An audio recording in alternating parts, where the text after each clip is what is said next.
Yo, yo, yo, yo, yo, what's happening, people? Okay, so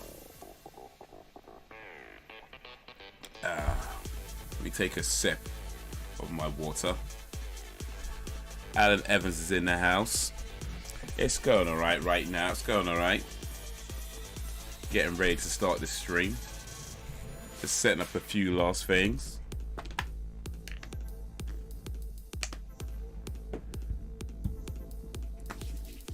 Sam's not here just yet. Hopefully he'll be here a little bit later. But for now, how is ya? Let me switch over to this screen. There we go. There we go. It is Monday. Monday the 2nd of May 2022. It is movie night. You know what, my throat is actually still hurting a little bit. I think I can talk pretty normally for the most part. It does feel a bit croaky at times, but for the most part I feel like I sound relatively normal when I speak now. But I do still have a little bit of a pain in my throat, like around about this side. It kind of stings a bit. Well, stings not really the right word. But yeah, aside from that, I is doing much better. I haven't recorded any videos for the movie channel because that involves a lot of speaking in those recording sessions and a lot of voice changing, which I'm not sure I'm quite ready to do yet, but we'll see. Hopefully not too long from now. Sam? Hey up, jerk faces, you good? Man. I love you too, Sam.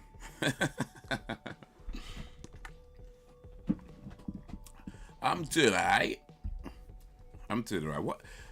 What would be a jerk face? Because I know, like, in America, like, you say jerk as a way of calling somebody an idiot. Kind of like how we might say wanker. And I guess the opposite is true as well, because wanker would be, you know, to masturbate, and jerk off also means to masturbate as well. So they're very similar terms, like jerk and wanker, you know, and they're used in very similar ways over here, and, you know, wanker over here and jerk over in America. At least according to the TV shows I watch, they seem to be used in similar ways. But if you're going to call somebody a jerk face, how are we describing that? Because is that jerk as in idiot? As in, like, you know, their face is stupid?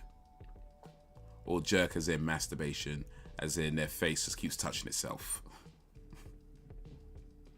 I don't know, this might require a lot of thoughts and research into the matter, I think.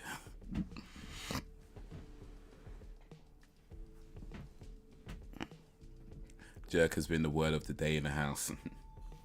Jerk is also something you do to certain types of food. Like, you can jerk chicken, for example. And there seems to be a debate about this right now.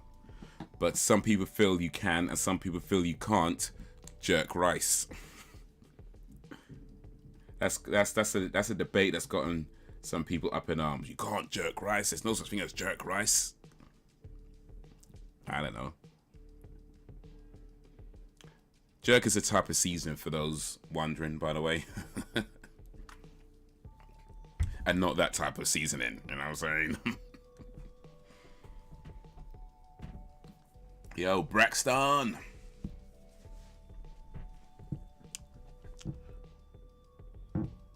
How's it going, man? This is a film that Braxton recommended, Ghosts of Mississippi. I don't believe I've heard of it until Braxton recommended it. But it stars Alec Baldwin, who's the best actor in the world, Whoopi Goldberg, and James Woods. It was directed by Rob Reiner, or Reiner, if I'm saying that wrong, sorry. It is noted down as a drama / special interest. There's no subtitles available in this one. That sucks. And audio language is English. If you have it, get it ready. If not, it's all good. It's all good. We'll start the move in a moment. If you don't have it, do a watch along and watch my reaction to this movie. It's 2 hours and 10 minutes, a little bit longer than I prefer for the movie night. So I try to keep them less than 2 hours, but make an exception here and there. It's not much longer, so we're all right.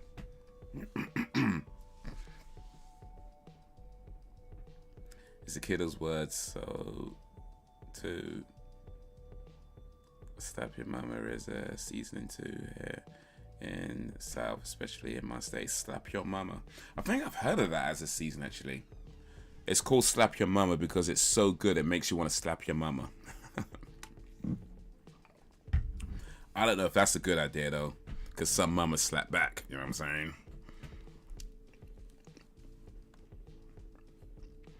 So I say it has no real meaning. More good Brex. Yeah, it's a true story based on the Medgar Evers case. Look him up to Medgar Evers. All right, let's run that search real quick. Medgar Evers.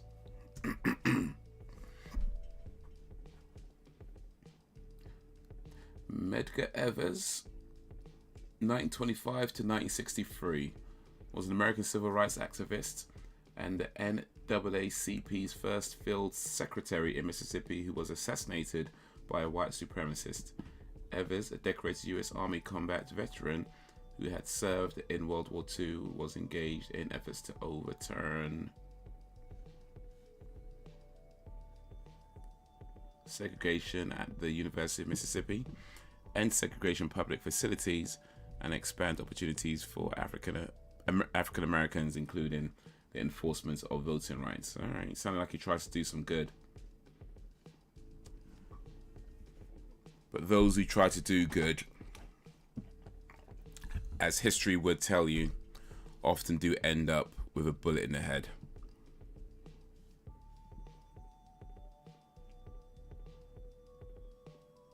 I had to get a drink. My mouth was dry as a dead dingo's donga. A dead dingo's donga. Dingo is a type of dog. Donga, I'm going to assume, is a slang term for penis.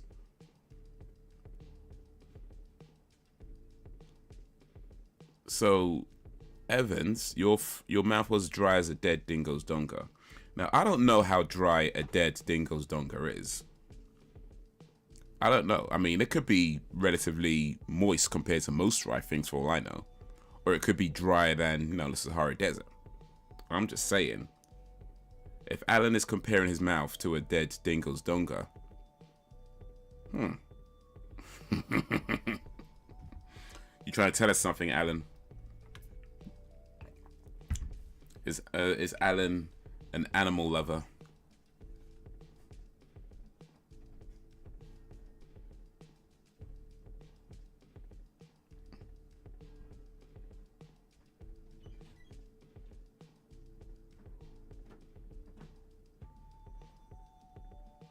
Still in trouble on FB. Yeah, the scene of it is in next Friday, but obviously in reality, doing that is like fatality in Mortal Kombat. It's an Aussie saying. So do Aussies compare their mouths to dead dingoes' penises? Is that a common thing in Australia? To check how dry a dead dingo is, a dead dingo's dick is, and then decide how dry your mouth is compared to that. I've never been to Australia, but hey, I'm not here to judge.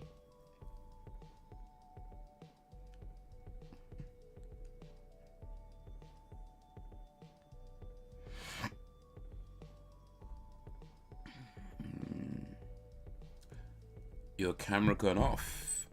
Is my camera off? I mean, it's on now. It looks like it's on. Or has anybody else not seen the camera?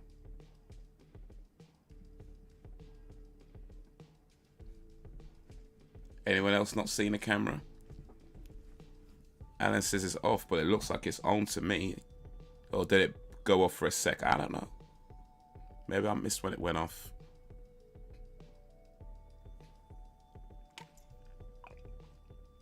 I can see you, dude. Awesome.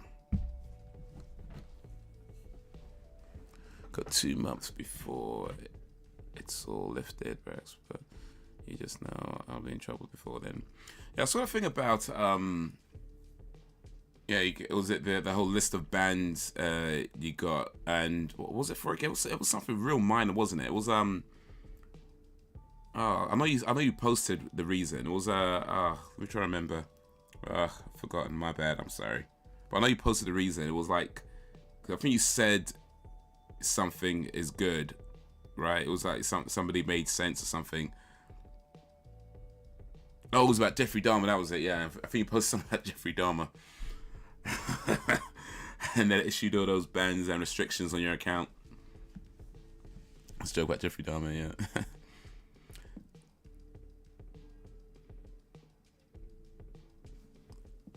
Okay, now just off. Just being my phone. Playing up for a moment. I say, so yeah, American bands call it a Johnson. Oh, we talk about penises again. Okay. I've heard of a Johnson. I'm about to say Dwayne Johnson for a sec. I've heard of a Johnson being used to describe that. That's the term I've heard. There's loads of words for words for penis, isn't there? I mean, dick, willy, boy. Yo, Frozen Gamer! Do you watch snooker? Not really these days. I used to watch snooker quite a lot, actually, back in the day. I used to play snooker when I was in school, and that's when I was watching it as well. I used to play snooker quite a lot. I used to, well, certain things I shouldn't be doing when you're supposed to be in class, put it that way. But quite a few times, I used to skip out on school and go down to the snooker hall with some friends and play snooker. And I got quite into it, actually. Got quite into playing. I don't know, I mean, I wouldn't say I was like near professional, wasn't like that good. But I think I was pretty good at the time. You know, I was pretty decent at the time. Not like levels. I won't say I was good enough to get to a point where you could even consider playing professional. I'm not that good, but certainly amongst like all the winos that hang out at the snooker club, I was pretty good in that league. Eminem's favorite serial killer is Jeffrey Dahmer because he always mentions him in his songs. Ronnie O'Sullivan won 7th title. Ronnie O'Sullivan's old school, man. I remember Ronnie O'Sullivan back when I used to watch snooker. So that's, man, that dude's got to be, what, 60, 70 by now? Ronnie O'Sullivan is old school. And he's still winning. Wagwan.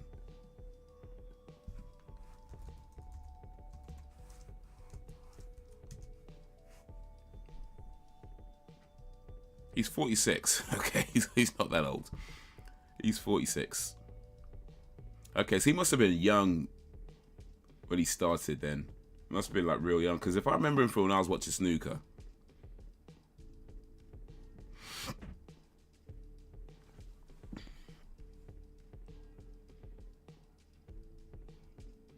Man, that means he was like playing professional snooker when I was playing like bunch of wannabe professionals at a snooker hall. Just think, if I'd applied myself to playing snooker, I could have been winning my 7th championship by now. I'm just saying. It's the greatest play in history. Mine's lasted for a month, almost 28, I think, 46, yeah. I said was murder isn't funny, but jokes about serial killers are. That I mentioned about having a friend who likes being bitten, also known as Alan, and said you should date Jeffrey. That's a minor joke though, isn't it? That is such a minor thing to get banned for. At the very most, it might be like, hey, you can't say that here, and then leave it alone. But to actually get banned and restrictions applied over that, yeah, maybe Elon Musk needs to buy Facebook as well.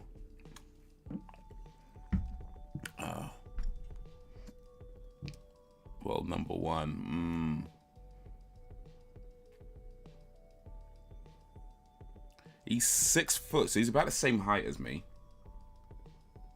So yeah, at the time that I was playing snooker in these dirty snooker halls filled with cigarette smoke and drunk people, man, that's what I should have been doing. I should have been like playing in like, you know, cleaner places where they could set you up with like a trainer and a coach, get me into those professional leagues. But maybe if I did that, you know, I'd be winning my 7th championship, and you'd be watching Ronnie O'Sullivan right now. maybe that'd be happening. So I don't know. Everything happens for a reason, as they say.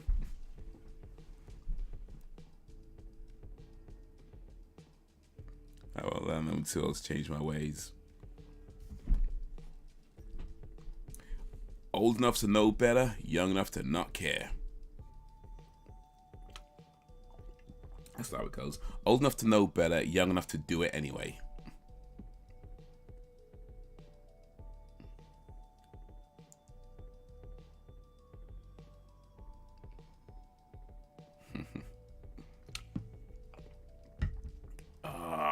Man. I'm drinking this is honey and lime juice mixed with the water. I won't drink the rest just yet. Save that for a little bit. Might need it later. But yeah, my throat's still hurting a little bit. But listen to this. Hee hee. I could almost get that high pitch now. Woo! I don't know if you remember how it sounded before. It was like oh before, but now it could be like woo. So I'm getting there. It's not quite all the way there, but I'm getting there. So that's something. All right. I reckon it's about time to start movie night. So, if you've got Ghost of Mississippi, line it up on 0. Well, you should have lined up on 0 already. But if you got it lined up on 0, if not, that's all cool. You could watch me watch the movie. Still gonna have some fun. We gonna have some fun.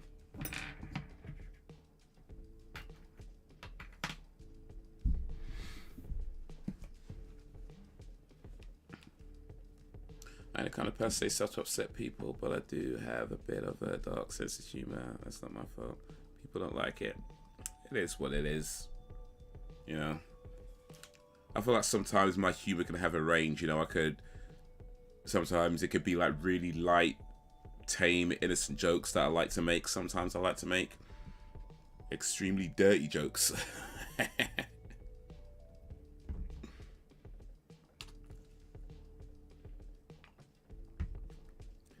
Sometimes I write jokes and then right before I hit send, I'm like, I probably shouldn't. I probably shouldn't. One of these days I might have to pull out a book. All the things I didn't say.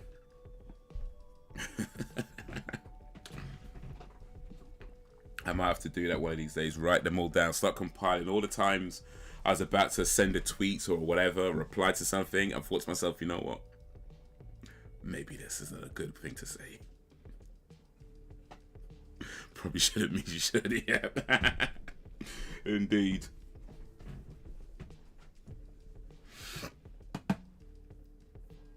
Alrighty, so I'm gonna hit play in 3, 2, 1. So it's 3, 2, 1, play. So are you ready?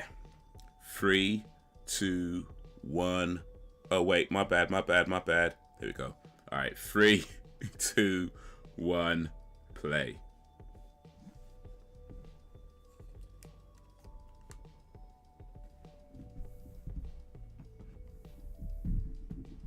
Let me move this over here so that I need to adjust some things on my desk actually, because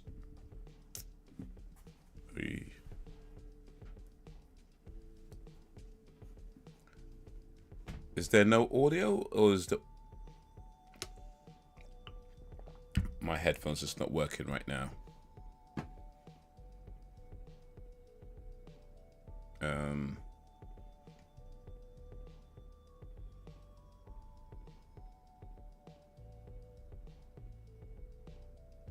I probably should have tested my audio. But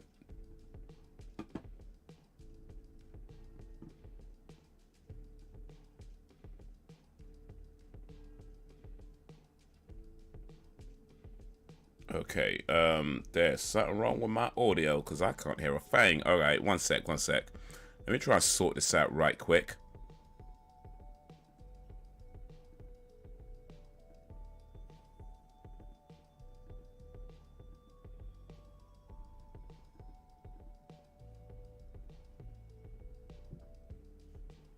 Oh, what is going on? Oh, mate, technical difficulties. Sorry, guys. I ended up pausing it without meaning to pause it. Where's the sound gone?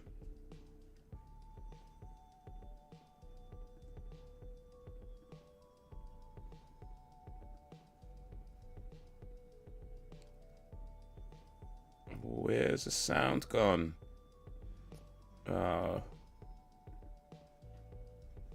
Okay, connected, yeah. Let's try this again. Alright, connect. Alright. We connected. Oh, flipping out. What's going on, man? Something wrong, man. Okay, I think we've got the audio back. Alright, sorry. Alright, let's start this again. I'm sorry, guys. Alright.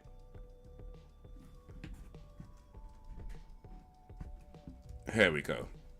Alright, let's come back a bit. Start this movie again. Alright, sorry about that. Just had some audio issues. But they're sorted now. So I'm going to come up to the beginning. And here we go. So, oh wait. There we go. Yeah, it's going to start again. So 3, 2, 1, play.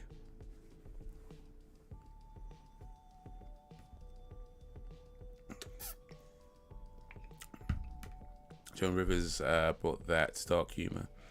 She gave 0 Fs. She even jokes about 9/11 receiving a lump sum of money from their late spouses or something. My personality is just all over the place. I like dark humor, light humor, rude jokes, childish jokes. Sometimes I'm full of conversations. Others, I've got nothing to say. So it's normal then, really, isn't it? Just normal. I think more people are like that than we care to admit. You know, sometimes we like dark humor. Sometimes we like the silly, childish, dumb jokes. You know? It's like nobody is just one thing. Right?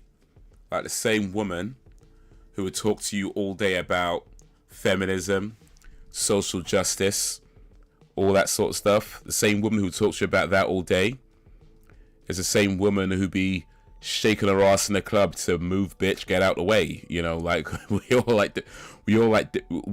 like different things at the same time. Sometimes the things we like are oppose each other.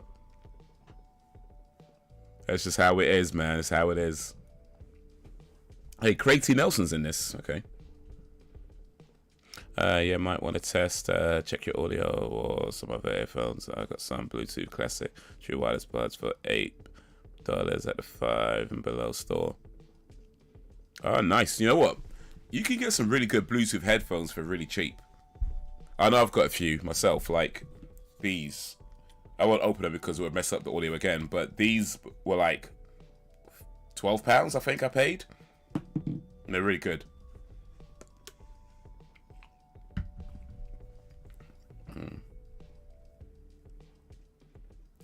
Well, there's another 5 and below store in England. I'm sure we have equivalents.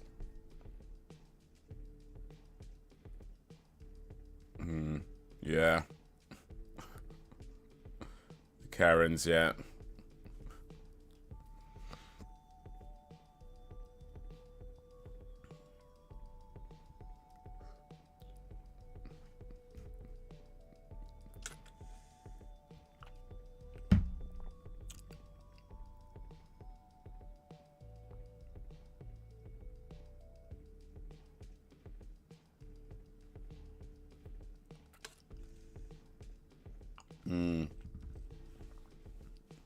Oh, man.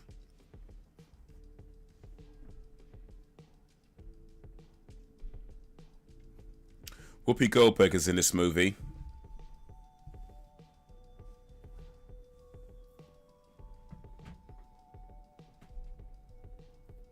This movie was 1997.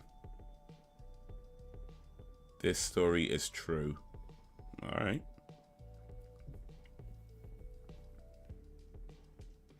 Mississippi Delta, June 1963.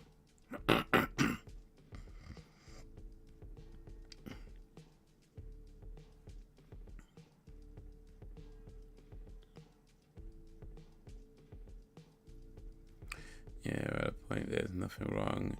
Getting some social justice, but mofos be going all over the place with it. I like the fact that my personality is all over the place. I like being surprised by what comes out of my mouth. Whoa, did I just say that? Damn, I surprised myself. But yeah, I mean, social justice is, of course, an important thing to have discussed in public. And I think it's good that there are people who are championing it and campaigning for various issues. But yeah, you're right. I mean, sometimes people... I feel like there's a lot of social media, what's the word I'm looking for? Social media addiction when it comes to social justice, if that makes sense. Where it becomes less about the issue at hand and more about the popularity it can bring. And when people realize that, you know, they've got X amount of followers or X amount of retweets or whatever it may be. That's James Woods right there. You know, sometimes I feel like that goes to people's heads. And that's why you get some of the more extreme, well, not even some, but I get a lot of the more extreme views when it comes to social justice. And it gets very tribal. Where it's like my side, our side, our side, our side, our side, their side, their side, their side. And anything on our side is good and everything on their side is bad. So no matter what it is, if it comes from their side, you're going to disagree with it. But if it comes from your side, no matter how stupid it is, you're going to agree with it and defend it. You know, and yeah, it takes away from the actual issue. This guy gonna shoot him? It's James Wood, the trigger man. Not James Wood.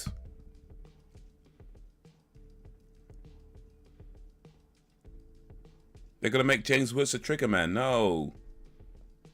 Get some other white guys to be the trigger man, not James Woods.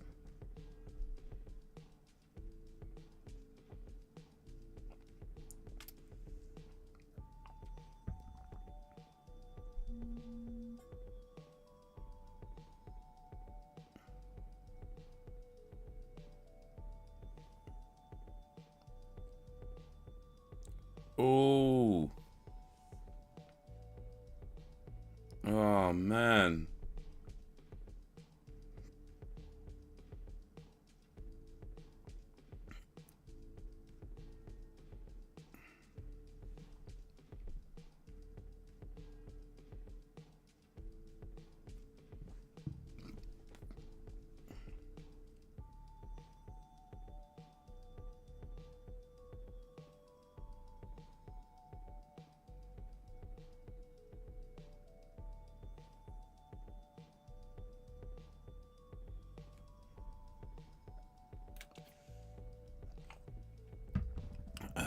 To me, I'm just getting fed up of the equity argument.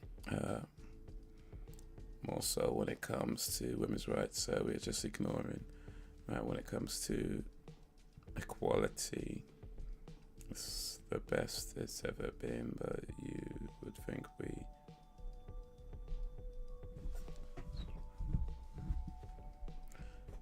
Due to dark parts of the southern states, they say places are haunted down here.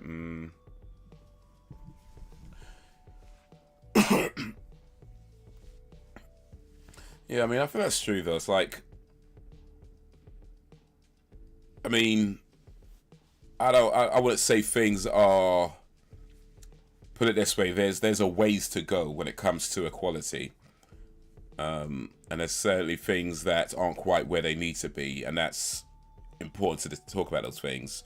But yeah, at the same time, we shouldn't forget that it's not like we are where we were, you know, and that seems to get ignored.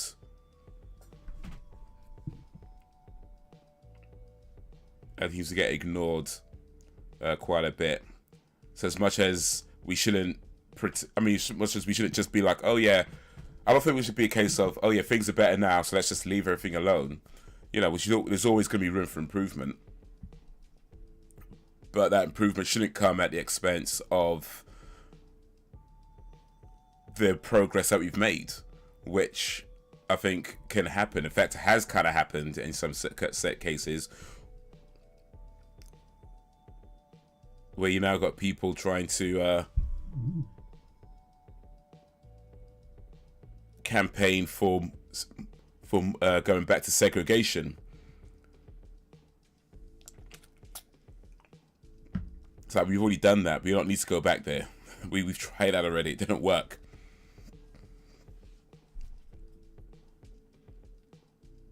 Probably shouldn't. Oh well.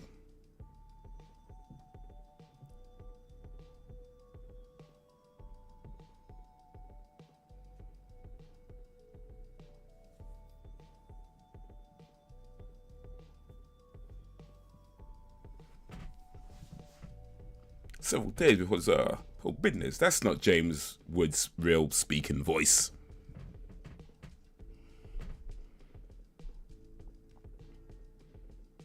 Still living the old days. I'm not saying things are perfect. They want more and more. It's less about quality and more. But yeah, that's the thing, isn't it? It's because less about quality and more about, yeah. I think that's the word right there, entitlement.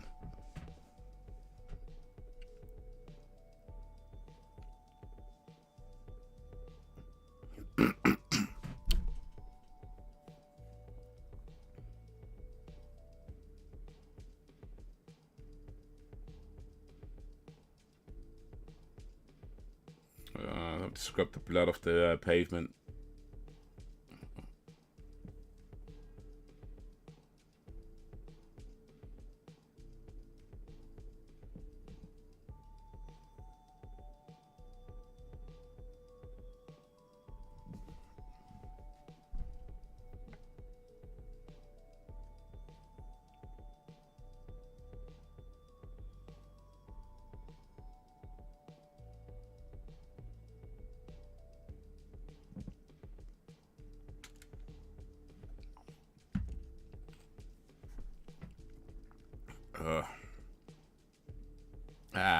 Man.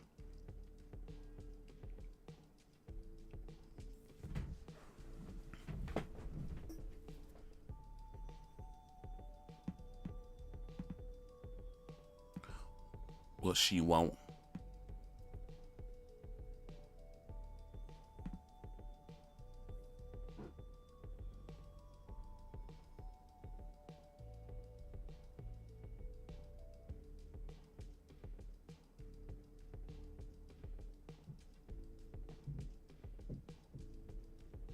Yeah, there is Craig T. Nelson. Craig T. Nelson. He was in Poltergeist.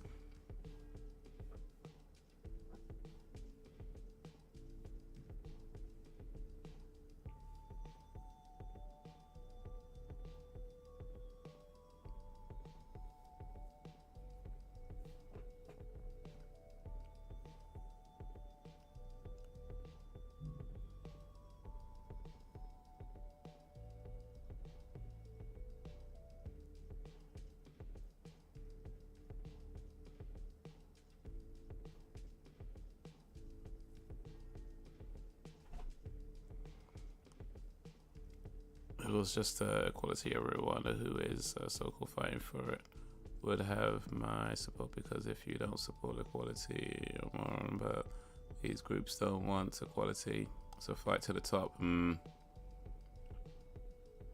Yeah, it becomes less about the issue at hand and more about scoring points.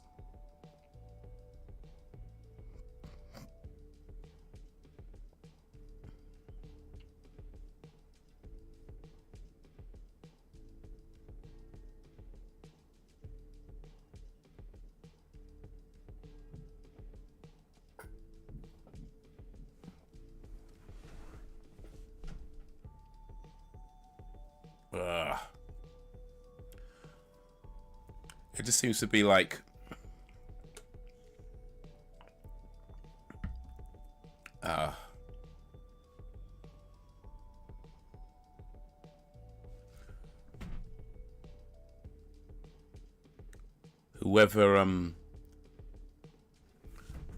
whoever says something, that if that person seems to be on your side,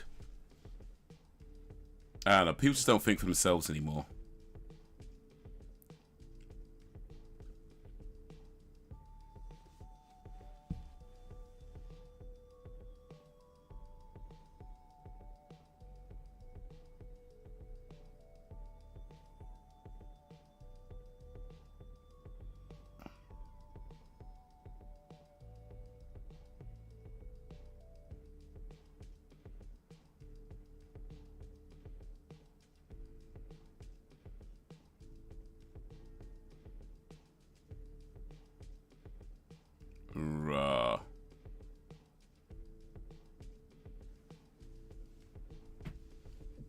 Right, man. I mean, can't pull punches when it comes to these true stories.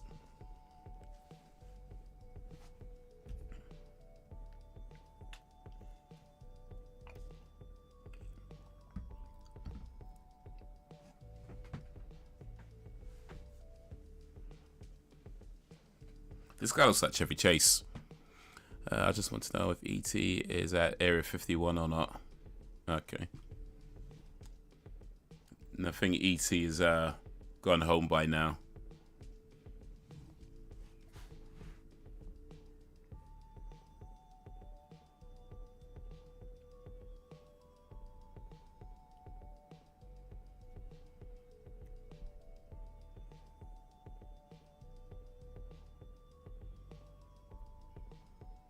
Well, like an old Chevy Chase, but yeah, it's kind of got a Chevy Chase kind of look to his face.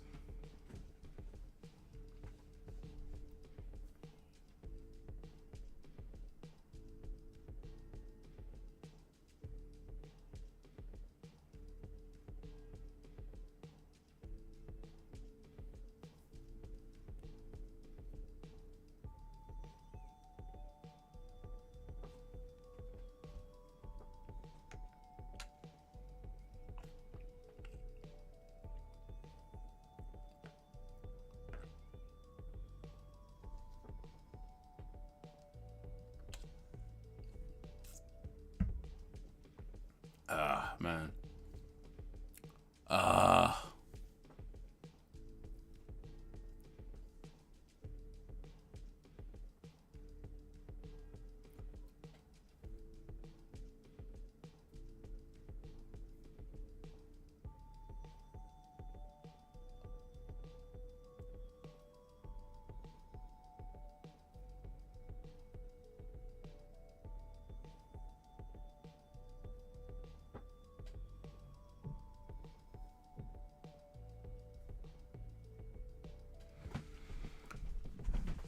Oh, it's gonna be brutal, isn't it?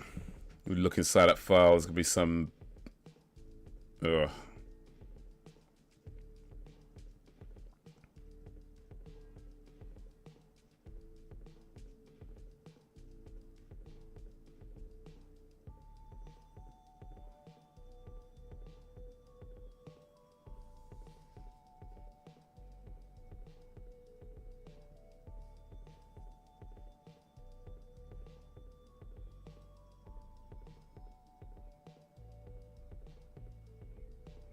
Lena Horne, one of the greatest jazz singers of all time.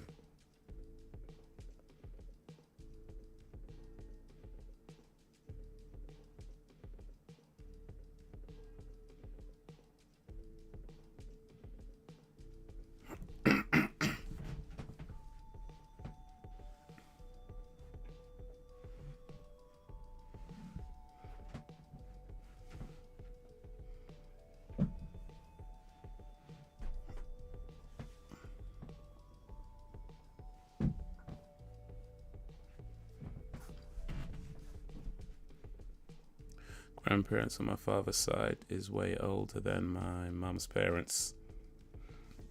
So they lived through all that and wish they were still here.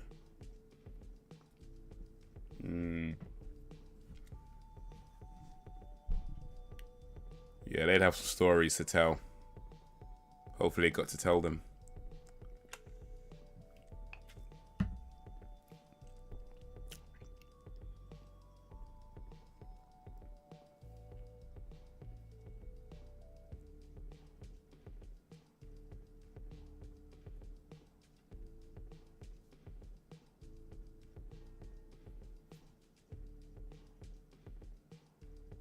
So this supposed to be this bit is supposed to be 25 years later, and I get it. Like, this is, 1997. They didn't have like all the cool. Actually, no, they did have the cool technology in 1997. So no.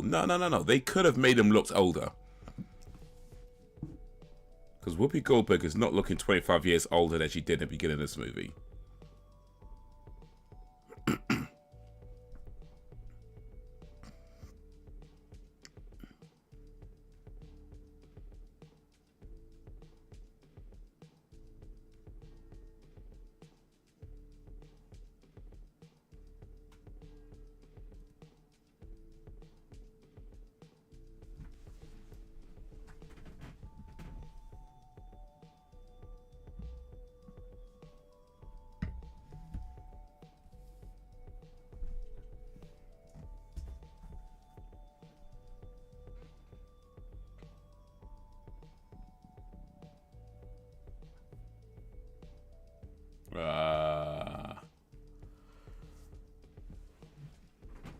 Oh, man.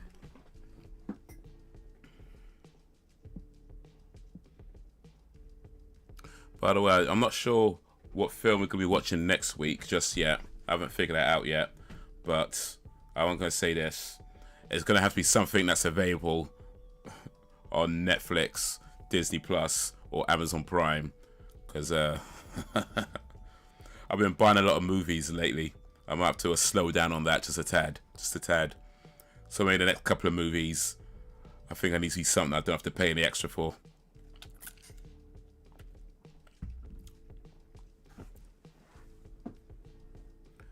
My sweet lollipop, ba-da-ba-ba.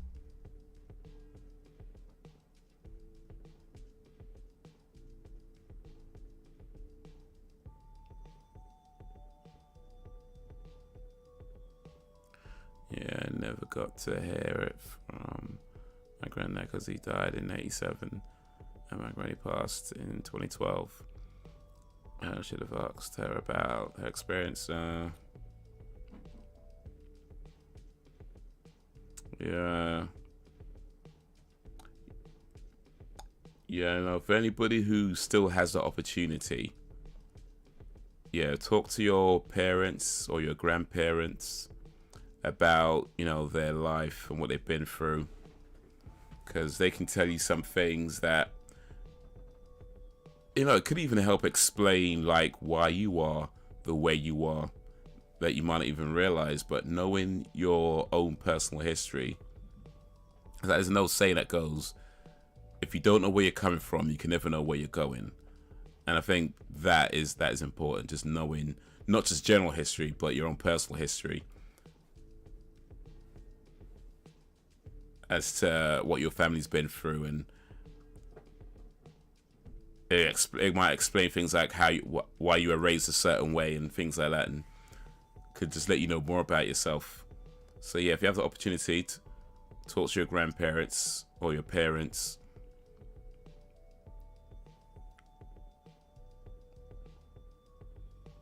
and just learn as much as you can about the family past.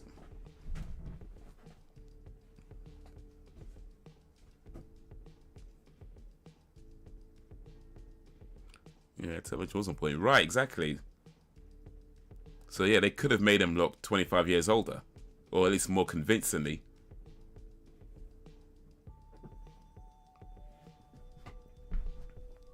Remember Jurassic Park? That was 90s. The first Star Wars prequel was 1999. Matrix. I'm just saying, man.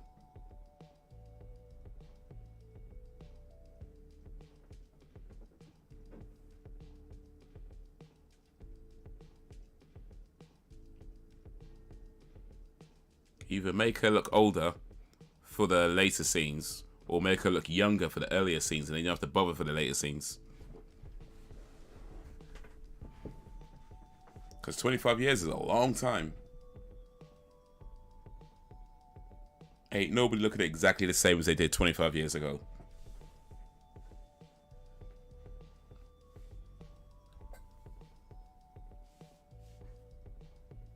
Apart from vampires, of course.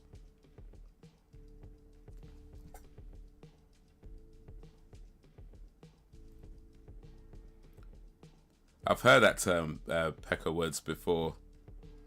But yeah, that's it's you know, I've heard it in American movies. And it's usually like the older black guys that's saying it.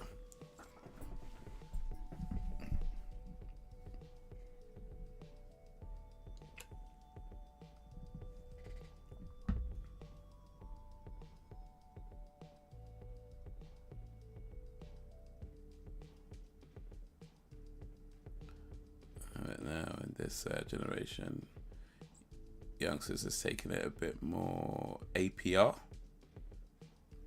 I'm not sure what that means actually. What's APR?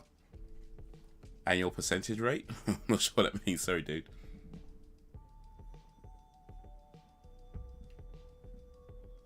My grandparents are gone, so I can't.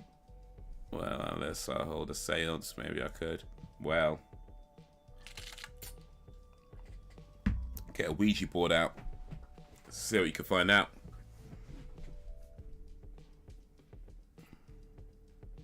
But I feel though, I mean, like, if your grandparents aren't here, are no longer with us, yeah, I mean, if you haven't already, assuming you haven't already, yeah, talk to your parents about that sort of thing, you know, ask them about it.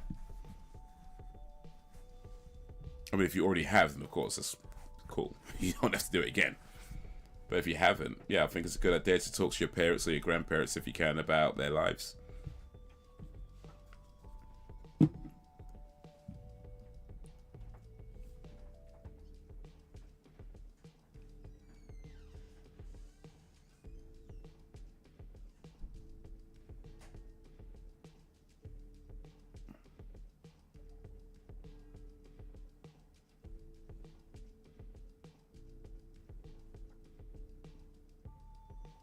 Man, these guys are taking a piss, you know.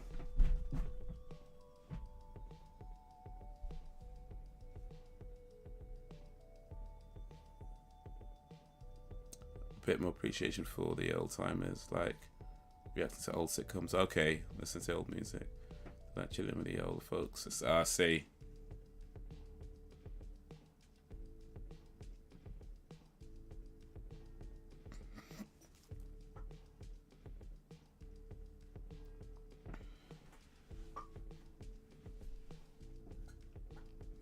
You already know the black don't crack. 25. Well. Maybe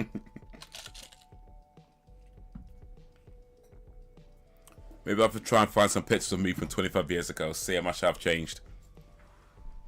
See if this black don't crack is true or not.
Oh, she don't like this at all.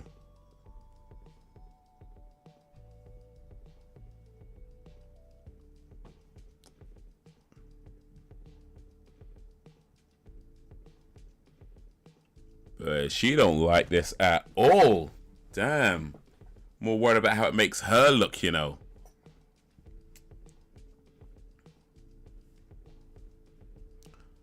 Yeah, the lady who was in Thriller. Oh, Lorraine, yes. In her 60s, still looks beautiful. And has her legs and waist from all the way back then. Ola Ray, yeah. I remember Ola Ray. Man.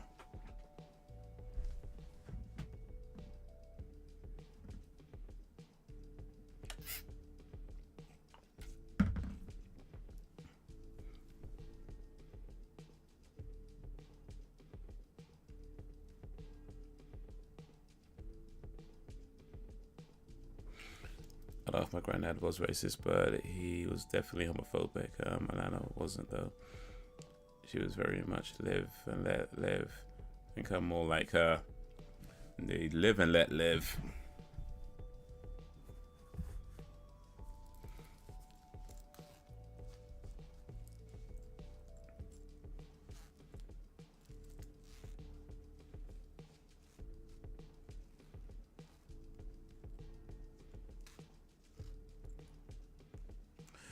Yeah, I think when it comes to parents, grandparents, the more you kind of go back in your timeline, yeah, I think you'll find things like racism, homophobia, sexism, all the isms in there somewhere, you know. You'll find that, like. But it's important to remember that's what raised us, so, like. It's one of the reasons why we gotta check ourselves sometimes. They'd be like, you know what?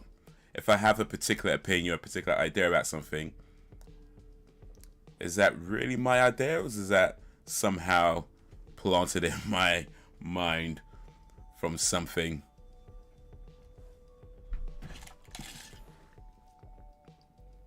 Eat those beans. You better finish those beans, boy. But yeah, no, my family.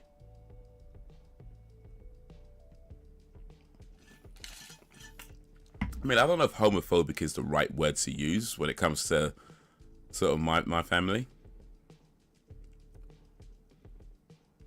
But because it's more like it's more of a cultural thing. You know what I mean? It's not like you people be like, oh, I hate the gays. It's not like that. But there's definitely a cultural dislike and looking down on when it comes to homosexuality.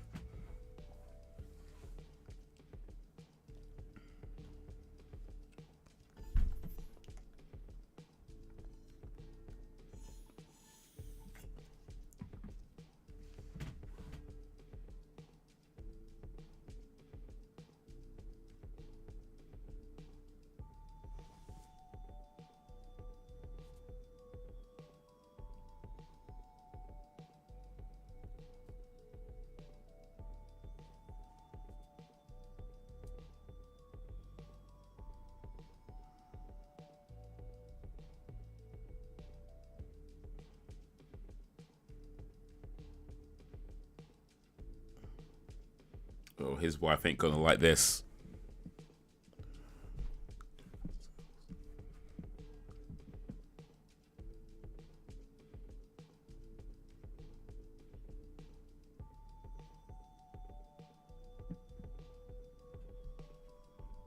His wife don't like this at all, not one bit.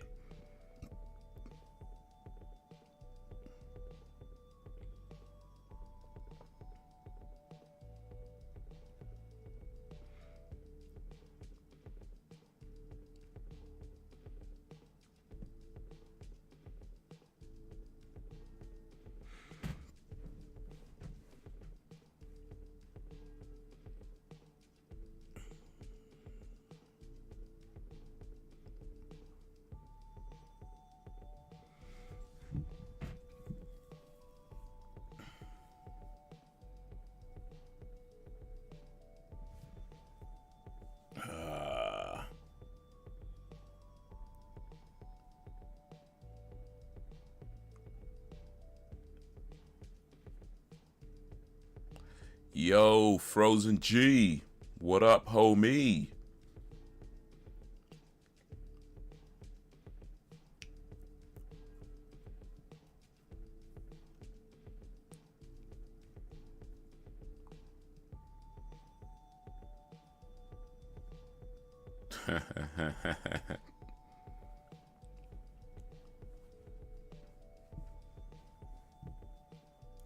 The thing is, though, I get it. You're raised how you're. Okay.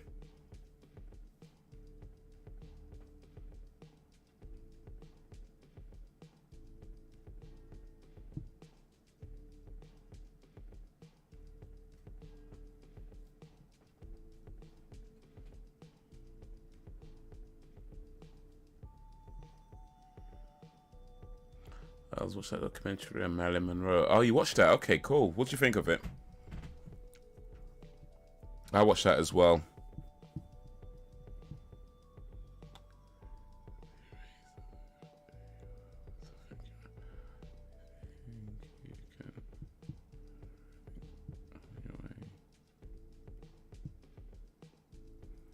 Yeah. It's all right, Sam. I understand. I understand. When we're raised a certain way, it's just how we become that sort of thing. But we then make choices to not be that thing. So it's all right. That's all right.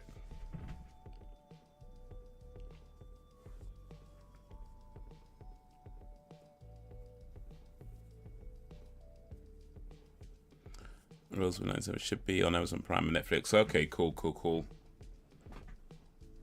We'll check for that. She was depressed and couldn't handle spotlight. Marilyn Monroe had a lot of demons. I don't think it was so much that she couldn't handle the spotlight, but I do think she was very frustrated with how her career was going because she wanted to be taken seriously as an actress and was increasingly finding that difficult. You know, a lot of people saw her as, you know, this sort of sex symbol, sex icon type thing, which is an image that she created, right? But yeah, it was that same image that got her to where she is. It's the same image that kind of kept her from being taken more seriously as an actress. So there's definitely a lot of frustration about that. And, you know, the depression, well, I mean, she went through lots of depression, was always there.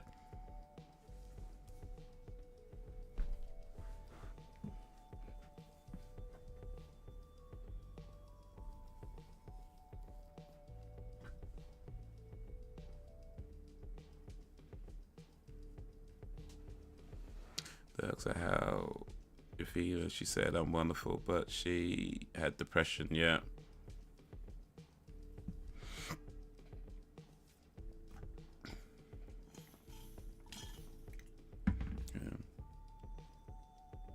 Marilyn Monroe was a lot more intelligent than people realize. And here's a fact. Marilyn Monroe had a higher IQ than Einstein.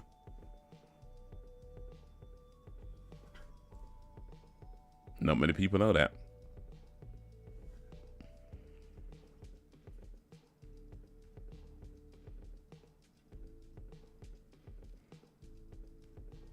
You raise how you raise. I would not hate people for having unpopular beliefs. To us to check ourselves. That was what I was trying to say. Yeah. So good, Sam. Yeah. But I mean, this is true. I mean, when you realize where your family's coming from and how you're raised and some of the ideals and ideas that they might have been influenced by in their raising you, you know, then, yeah, part of it is understanding that all comes to you, right? That all come, well, not all, but certainly parts of it's going to come to you in your upbringing. So, yeah, sometimes we just got to check ourselves and be like, damn. So I was saying the other day about people having subconscious biases or unconscious biases where you might be biased towards something without realizing that you're biased towards something.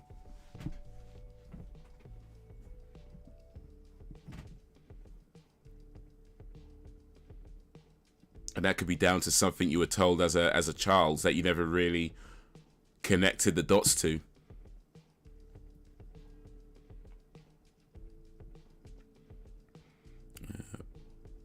But it's on Look My TV and listen to the app too. All right, them things. Yeah, nah. Appreciate that, Brex, but nah. She was as young, yeah, only 36. People always leave it to the end.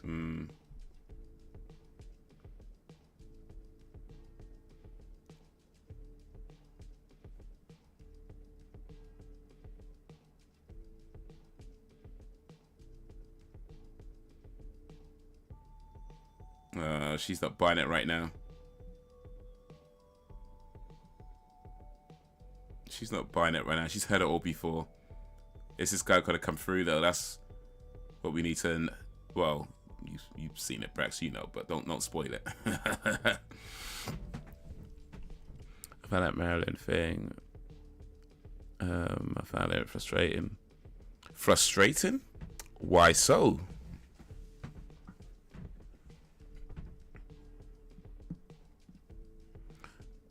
There's one, Jimmy Seven. Yeah. I haven't watched that one. I don't know if I will. We'll see, but I haven't watched it. But yeah. I mean, there's always been like rumors surrounding Marilyn Monroe's death. And a lot of that documentary, I'd say, parts of it. Well, not even a good portion of it is things that I would say that I already knew because I have read up about Marilyn Monroe. Prior to this, like some years back, I was reading about her. So yeah, definitely a fascinating person. Back in the 1940s, 50s. But what was Judy Garland? She was addicted. Yeah, that's true, Judy.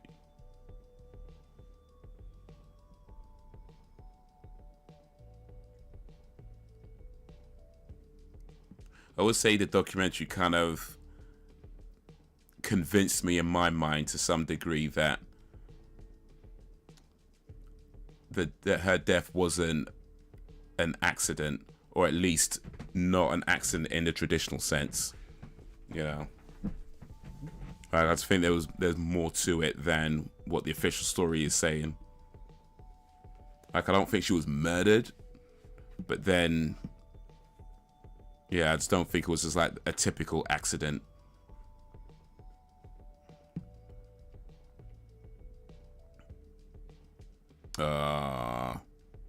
Bars. You haven't changed, and that's the problem.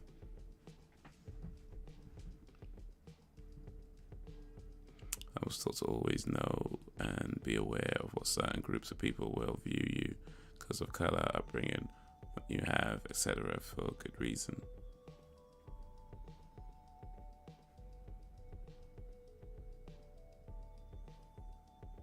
So they made this guy look older.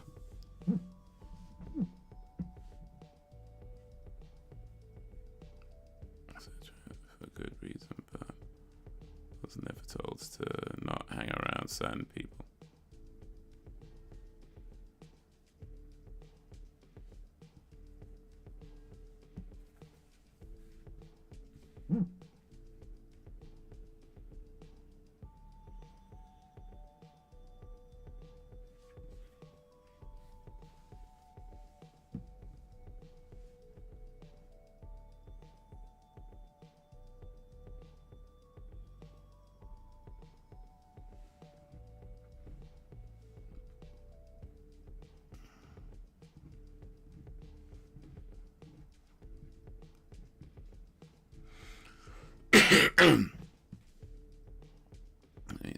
Was never told to not hang around some people. There's also conspiracy theories about her. Yeah.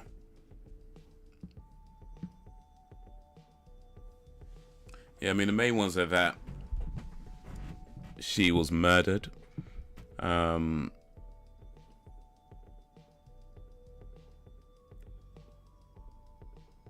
Well, that's really it. That she was murdered, but it's just who did the murdering.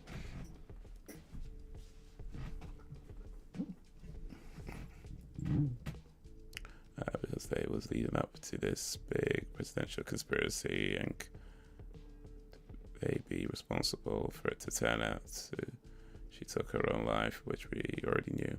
I thought we was going to find new stuff. We didn't. Yeah, no, that's a fair assessment of the documentary. I think it does kind of create this lead on to this big thing, and then his conclusion was pretty much what the official story is. I mean, he did say he thinks there was a cover-up, which is clear there was a cover-up. Ooh, there was a cover-up. I mean, that much, not even a theory. That's just clear. There was a cover-up. But it's like, who did the covering up? Why they did the covering up? I mean, it's all guesswork, of course, because there's no proof of anything. But yeah, my guess is that Robert Kennedy was there when she died. Like, I don't think he killed her or anything like that, but I think he was there when she overdosed. Maybe even encouraged her to take a few pills himself. I don't know. But my guess is that he was at least there when she overdosed, because there's no reason to cover up an accidental overdose. There's no reason to lie about when the body was found if it was an accidental overdose. But if you're lying about when the body was found and all this and trying to, it was, you know, somebody must have been there. And it's somebody who shouldn't have been there, you know. And going by what everybody was talking about, my guess is that it was Robert Kennedy that was there when she died.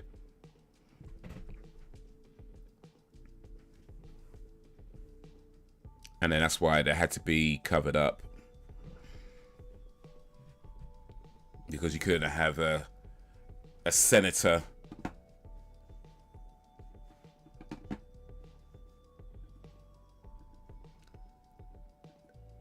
around when a movie star dies. So that's my guess.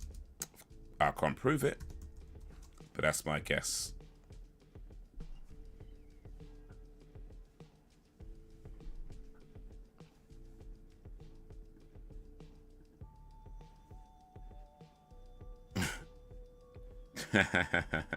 Don't say that, it's a bad word. Oh, he's onto something though.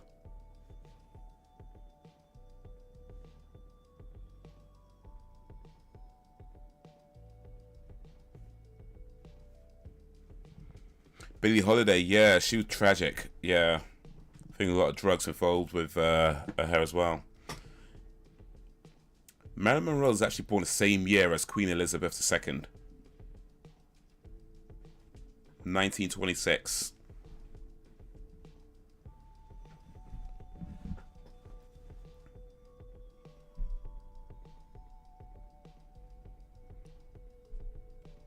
I was watching the one John Wayne. Okay.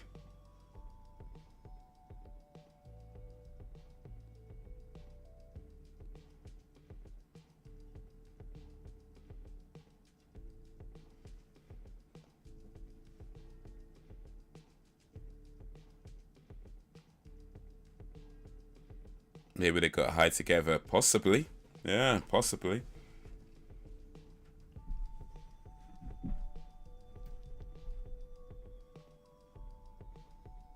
Can't really see much about what they say in documentaries, because after all, they are just entertainment shows at the end of the day.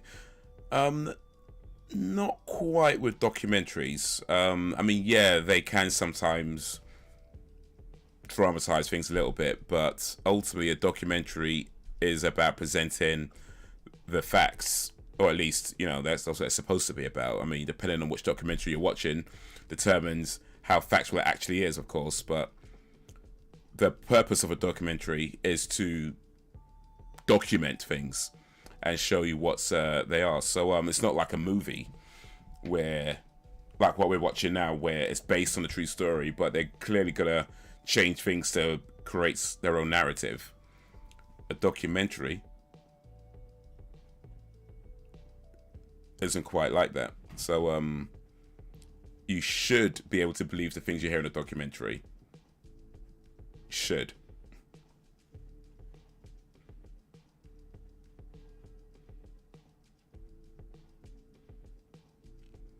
She was the first artist to sing the song. At the first was a poem titled Strange Fruit. Oh, okay.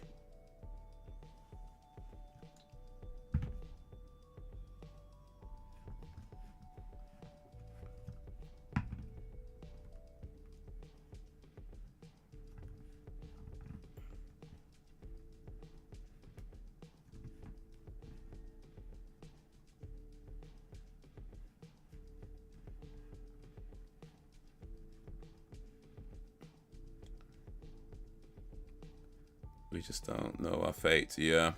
Did you manage to catch Johnny Depp trial? No, I haven't really been paying attention to that, to be honest. Not fully, anyway.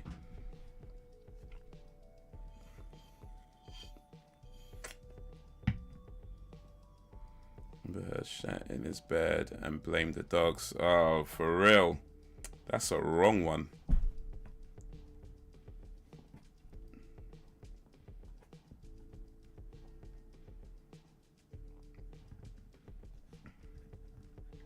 Monroe, my grandmother from my mom's side, would be the same age or a year apart. Okay.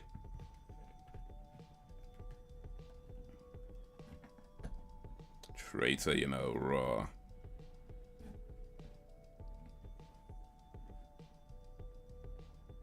You know what? Was it Billie Holiday who Marilyn Monroe helped to get a spot at a nightclub? I can't remember if it was Billie Holiday, but I know there was a singer that a black singer that was supposed to sing at the nightclub, and they wouldn't let her because, you know, she's black. And Marilyn Monroe said, "Look, if you let her sing here, then I'll be here front row." And because they wanted Marilyn Monroe there, they let this lady sing. I can't remember if it's Billie Holiday. It might be somebody else, but yeah.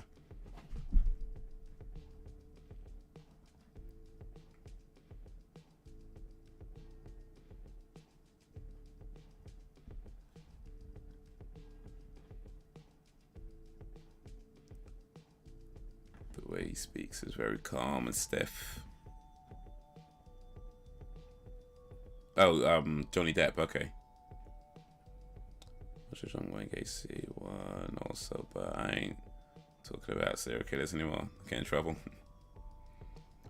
Well, as long as you don't talk about them favorably, I think you'll be okay.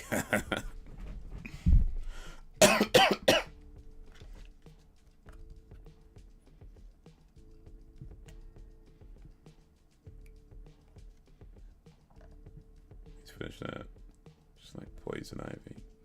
Yeah, it was written by a Jewish guy who saw a photograph of a Lynchback man. It haunted him, so he wrote a poem and made it into a song. Check it out, it's deep.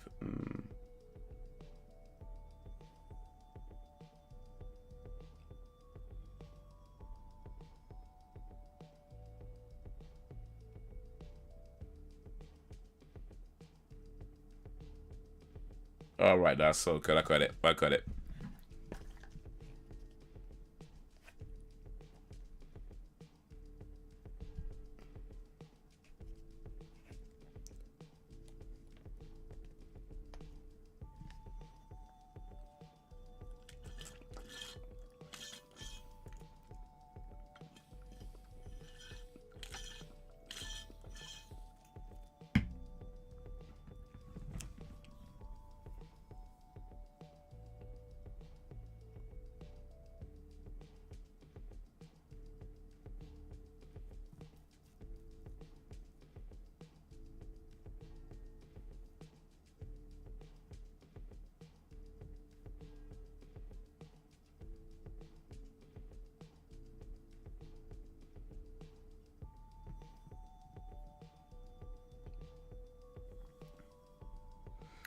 And that was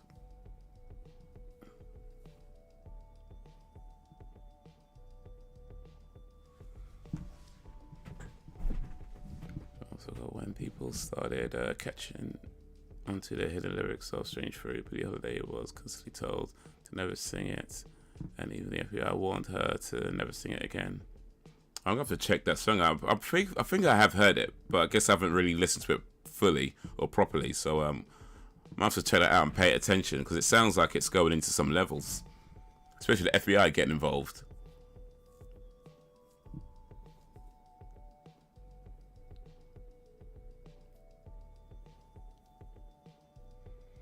Did the same thing. He would refuse to perform unless his backup singers were allowed in.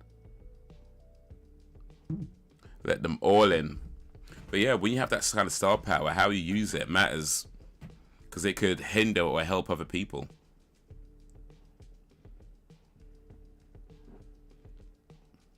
Uh-huh.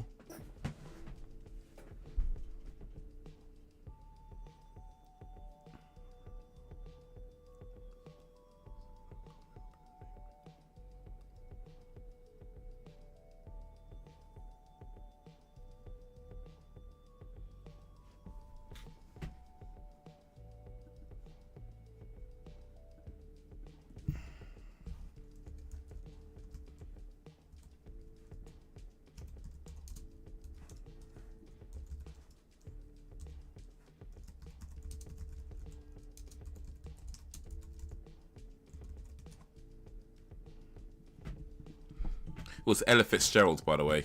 I've got it here. Ella Fitzgerald. That she at the Mocambo nightclub in Hollywood. Ella Fitzgerald, another legendary singer.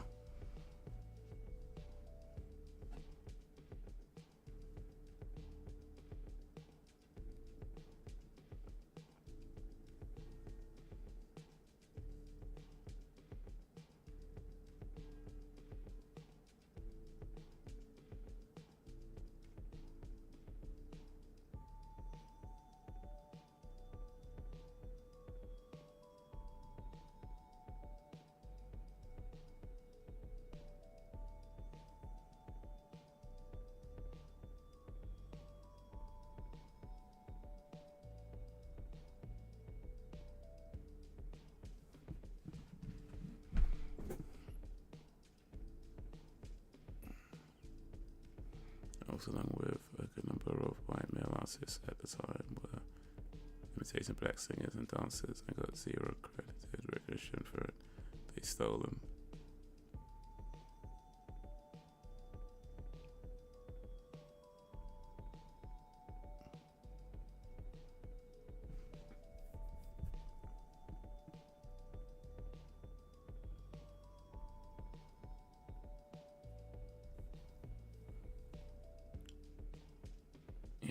Listen to it.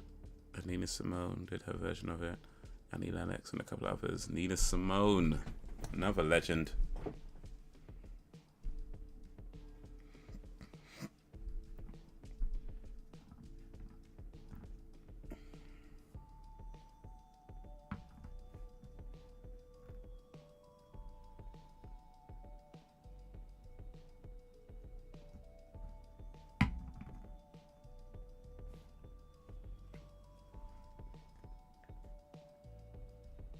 Can you sing?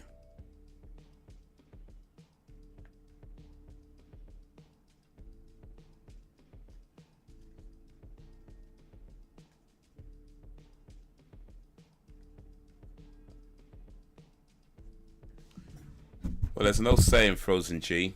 If you can talk, you can sing, and if you can walk, you can dance. Now, whether or not you can do it well.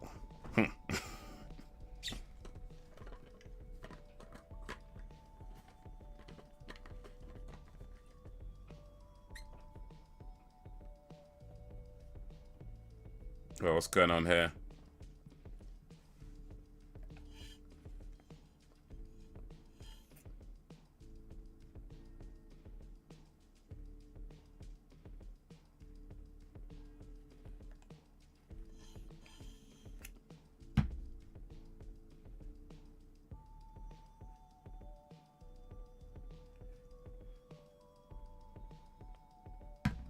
Man.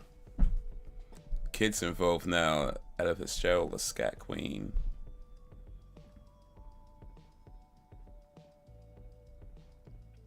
I've got aim. I never missed the toilet. Okay. I thought we were talking about singing. Okay.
Yeah, that nest is kind of cute though, still.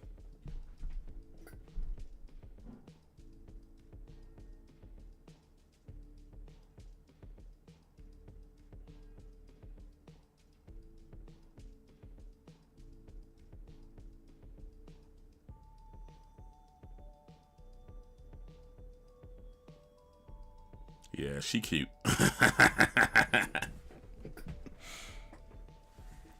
And wife ain't around no more. Just saying.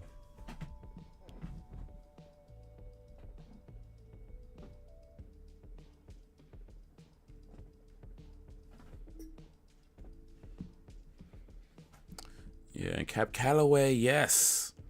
Scat King on the first rapper. Well, I guess it depends on how you want to define rap, but yeah, I sees ya. I sees ya. Cab Calloway, we talking old school now. Like 1920s, 30s?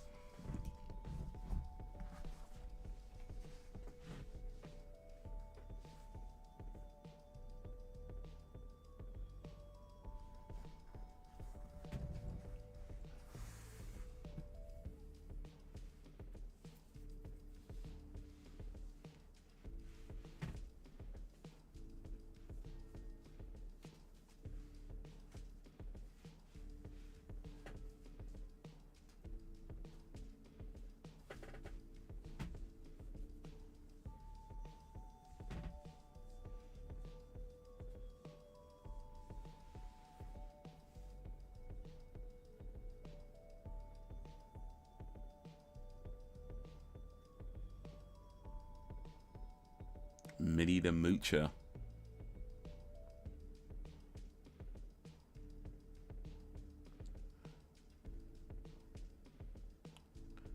Minnie the Mooch, is that the one that goes money, money, money, money?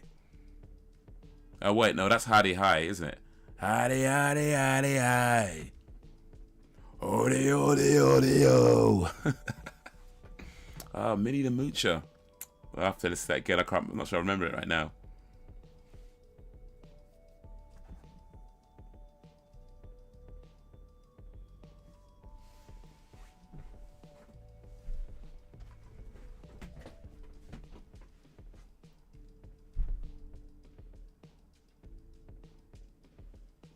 That's the one. Oh, nice.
Yeah, dude, and you gotta check out the modern version of it by K7 Heidi Yo from the Mask soundtrack. Mr. Calloway was on the music vid too.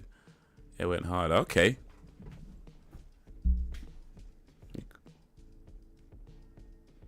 Yeah.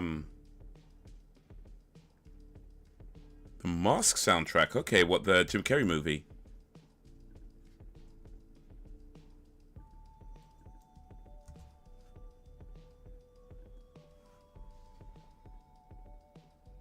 Oh, I've probably seen this and I don't even realize that's what it was. Because I've seen that movie.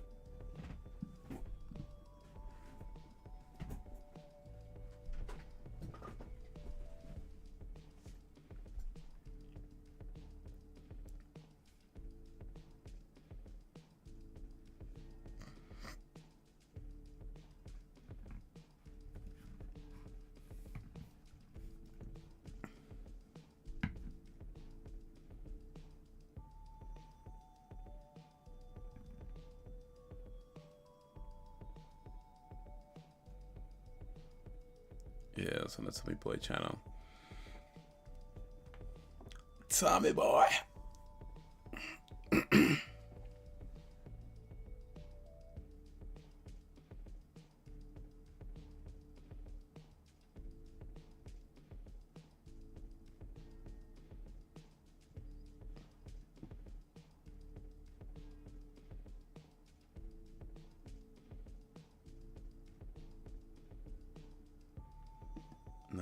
No, yeah, I saw that movie time ago. I can't remember the last time I watched it.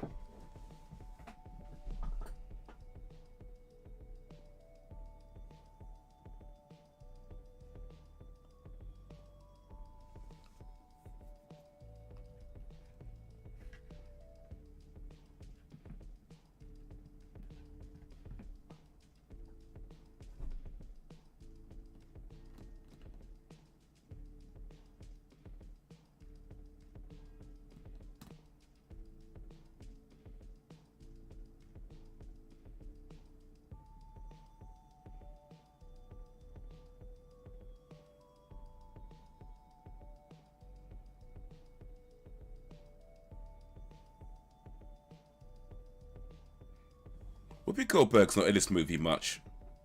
What were we like? Hour 8? Got just about an hour to go.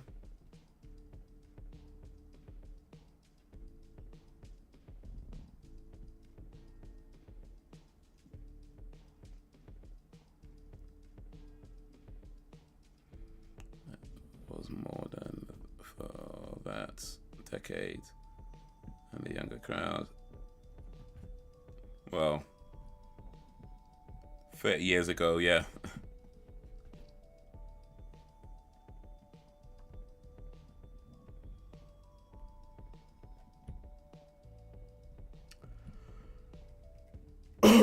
Excuse me. Do you now? Do you have it under control? Really?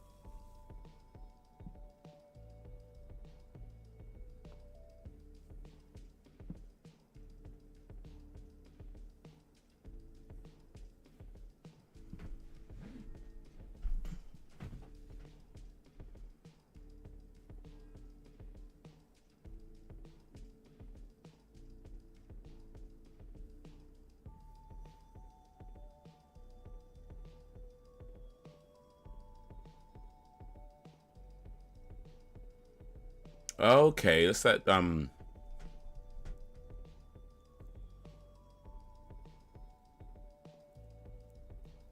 Wait, what year is this set in?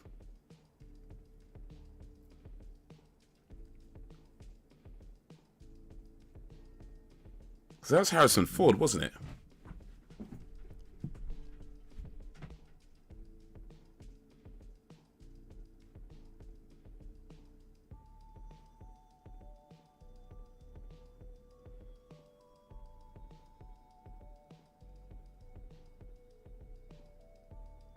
What film was that? That was a Harrison Ford movie. Because this is like, it's supposed to be 25 years later, so this puts us in the 80s, right? Like 88 maybe. Or maybe, no. Maybe 90s.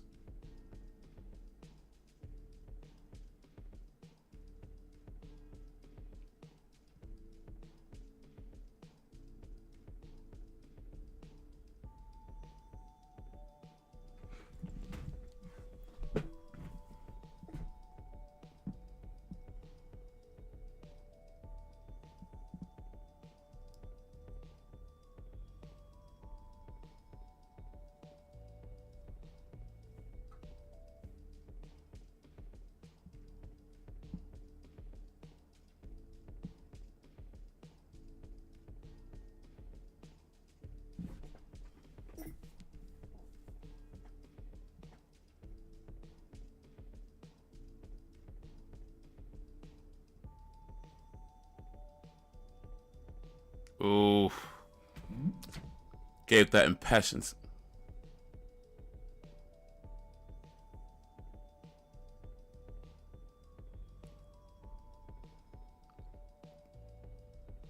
Watch Independence Day resurgence in Kanto and something gotta give over the last weekend. Ah, nice. What do you think of Encanto?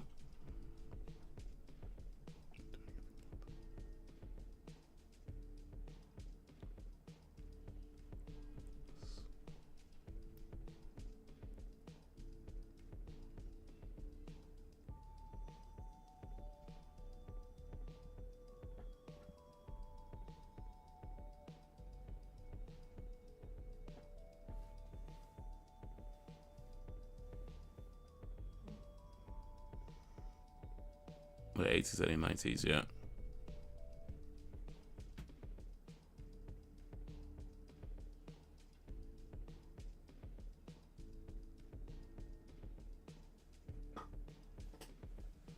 I mean, she's right. Trust goes both ways.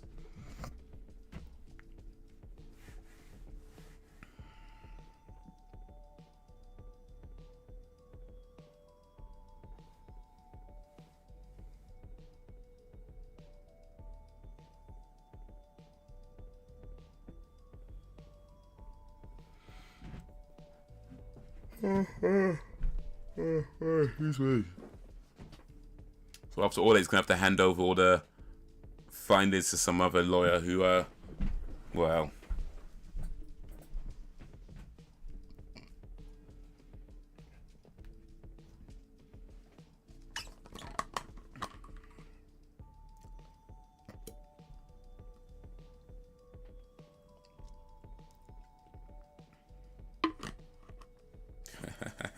This girl's cool. I like this woman.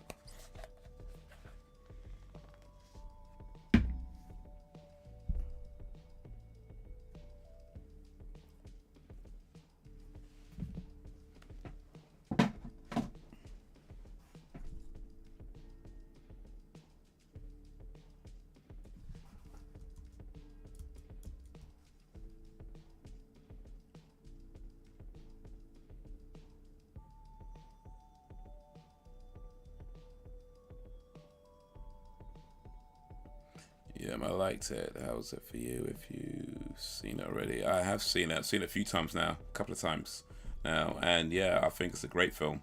I think it's about as close to a perfect movie as you can get. So yeah, Encanto is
Digging up the past. Well, it's kind of what we do, isn't it?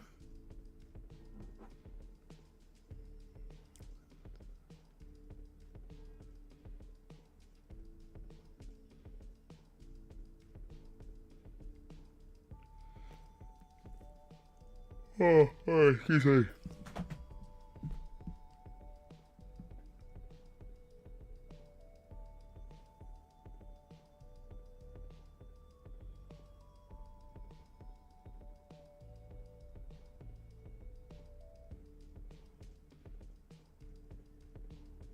So 25 years later, and that body was not decomposed, really?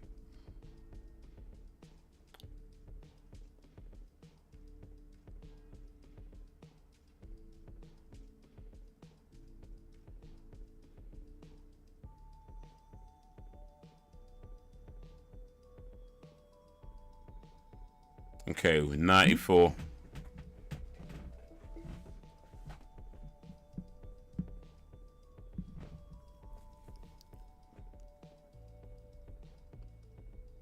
So the Book of Life too, but still I like Coco better. Okay, I haven't seen it.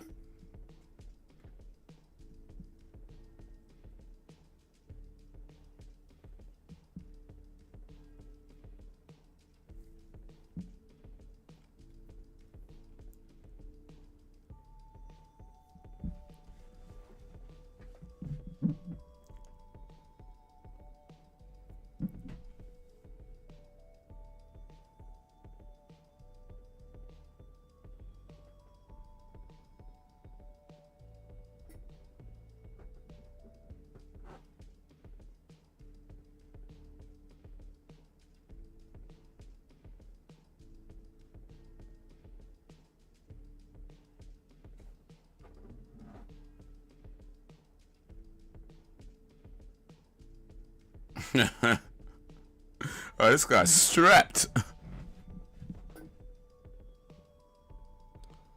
Coco, Book of Life. Oh yeah, I mean I haven't seen either of them. What are they? Disney movies? Bum bum bum bum bum bum bum bum bum bum bum bum bum bum bum bum bum bum.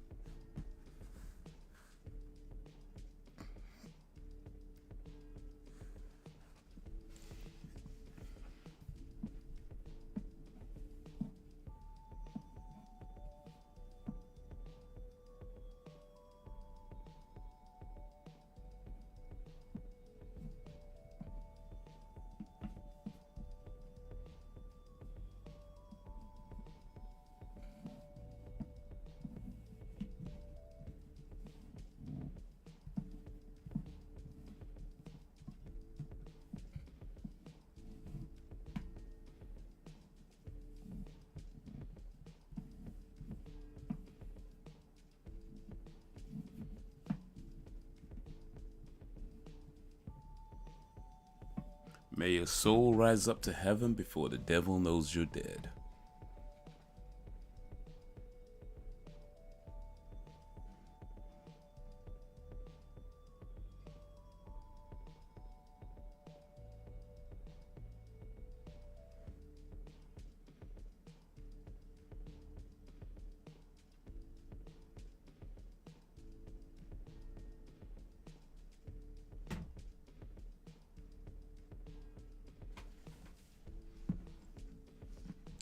Watching especially Coco Dog, let you know that Coco gripped people's emotions. Yeah, both for Disney animated films. Okay.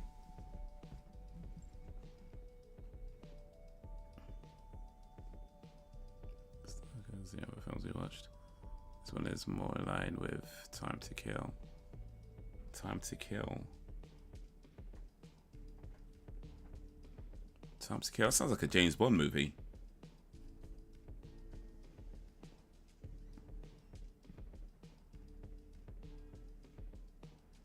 But yeah, I'll try and check out those Disney stuff. Disney make good movies.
in 2014, 2017 with Coco.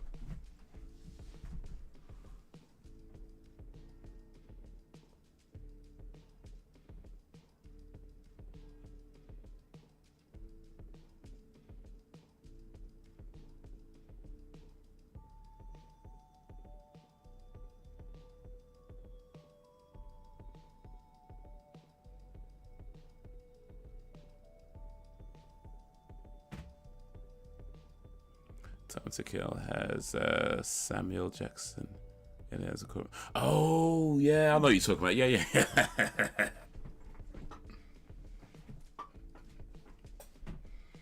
I don't think I've seen it, but yeah, I know the film we're talking about now. Yeah. It's the one where I think his daughter gets raped and he kills the guy who rapes his daughter.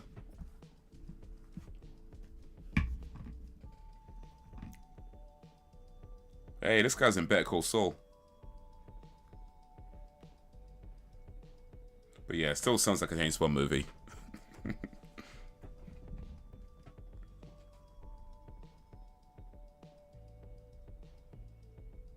I think those movies are dark. Just wait till y'all see Rosewood. Okay.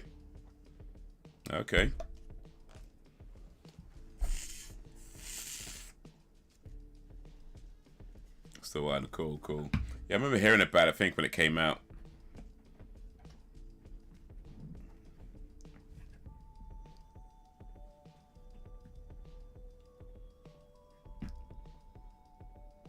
But yeah, this is, I guess, more sort of courtroom drama, focusing more on the lawyer than the widow.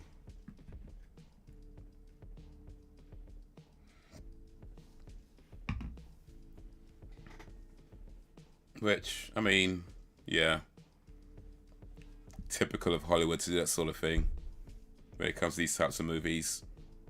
But hey, one step at a time.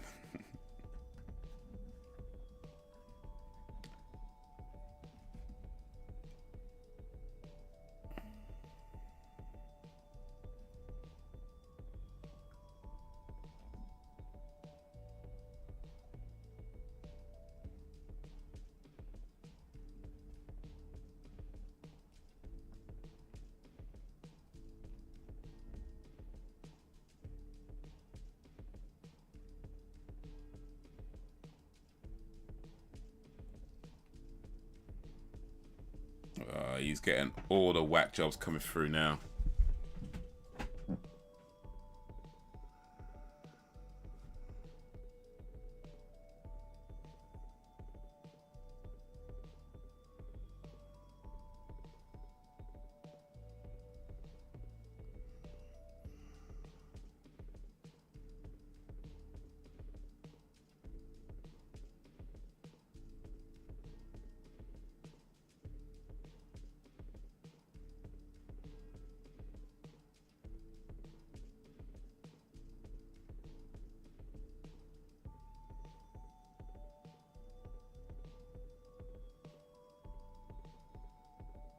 Was it a bomb though? Or was it just a scare?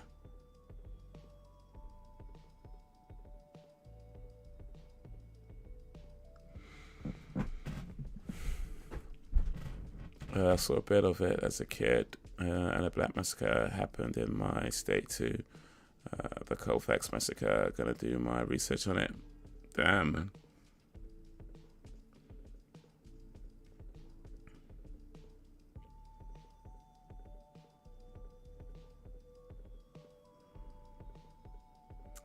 Man, we try to do right, somebody tries to do you wrong.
Tough choices still, man.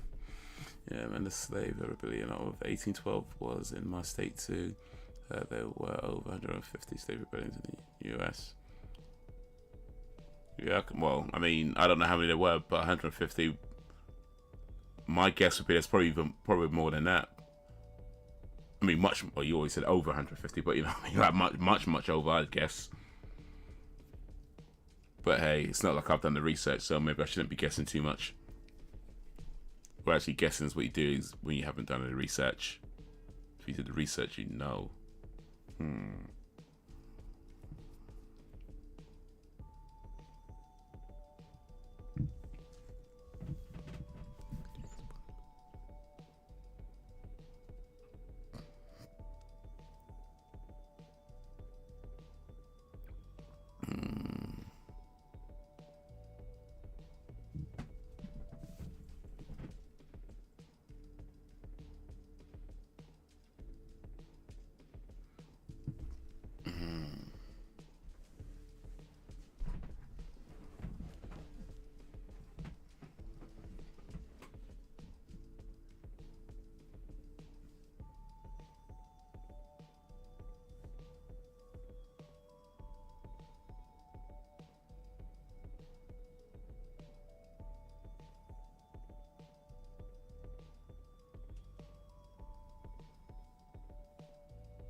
That's some Touch of Evil, I think.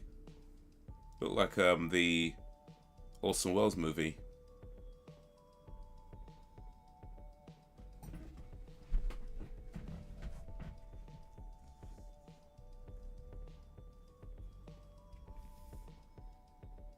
Yeah, you could be right.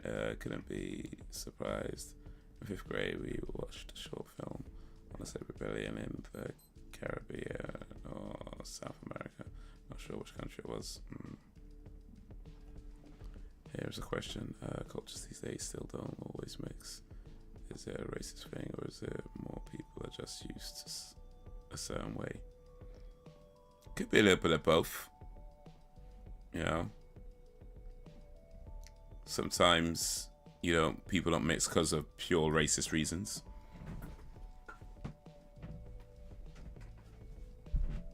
Sometimes it's just down to being in a place where when people move to another country and you find that they tend to kind of group together with other people from that country, just down to having that in common.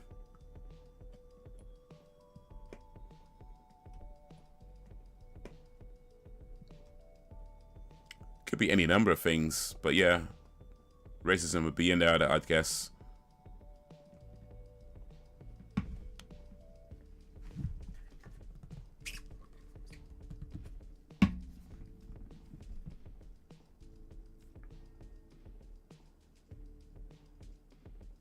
I think there's people who have this idea of preserving culture and don't like to mix because of that reason, which, to be honest, I felt like is a little bit misguided.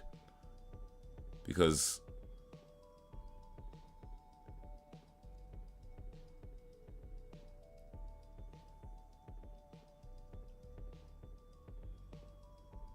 cultures evolve all the time anyway, so you're not really preserving anything.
Al's back. I think it's a mixture of things, but I do think people tend to stick with what they know because it's comfortable. Yeah.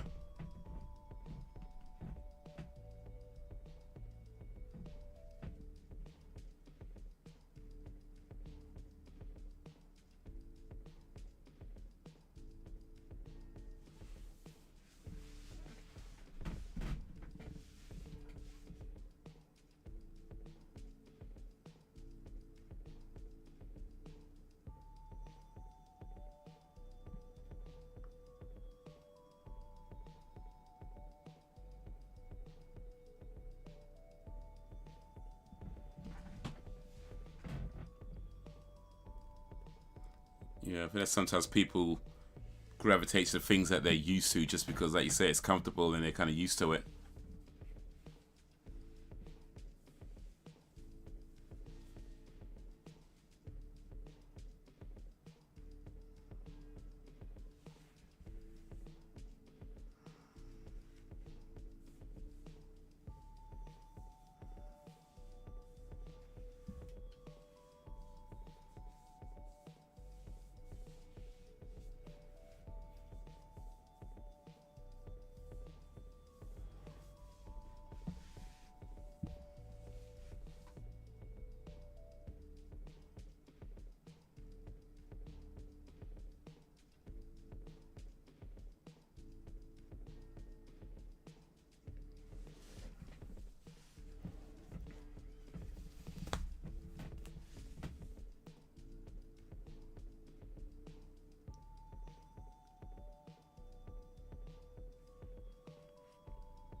I was surprised when I saw it. Of course, I've never heard or seen any history of it. They've killed their owners, grinded up glass, and mixed it their food and cut off their heads and drinks their blood. Damn.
Yeah, and that was somewhere in the Caribbean islands or Latin America's. They grinded up glass, mixed it in with their food. So I guess they choked when they ate it, and then they cut their heads off while they were choking. That's what it sounds like anyway. Damn.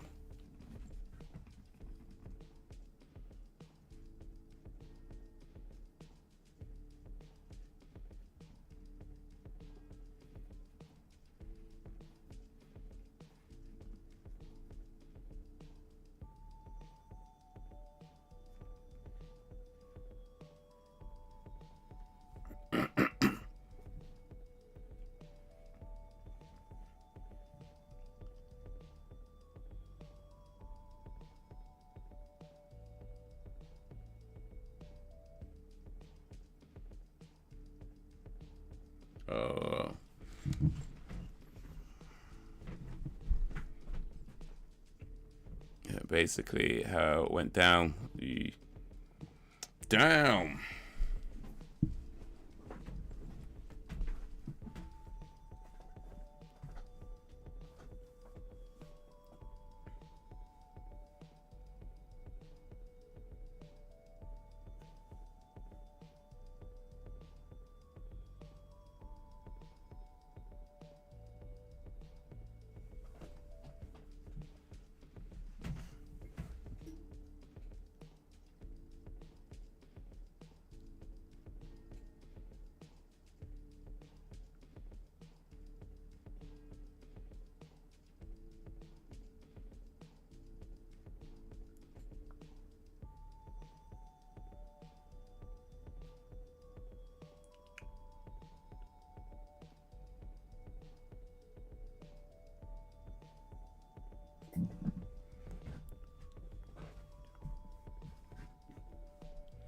You can actually get very sick from drinking human blood or eating them on a regular.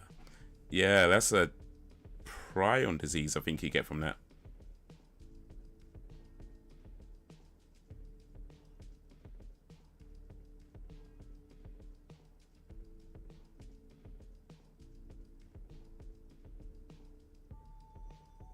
Speaking of drinking blood, y'all hear about MJK, MGK, Machine Gun Kelly.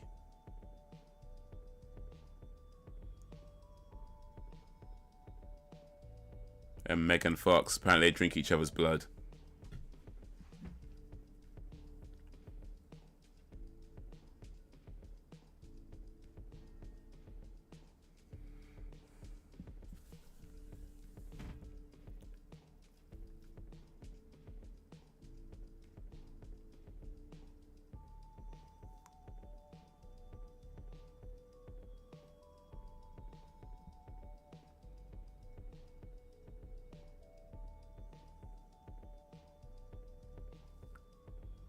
Heard when it comes to them too, I simply don't care.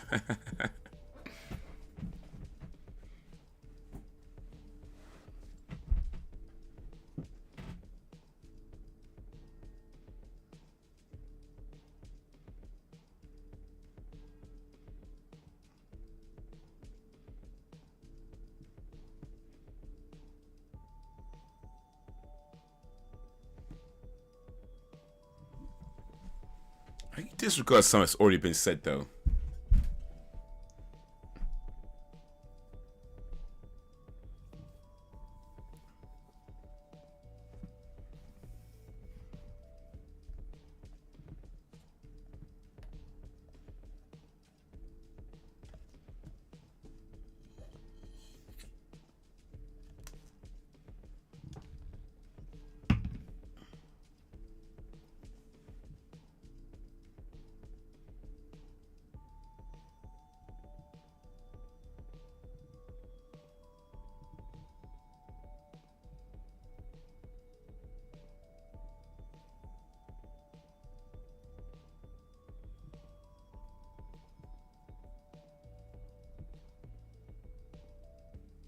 Damn.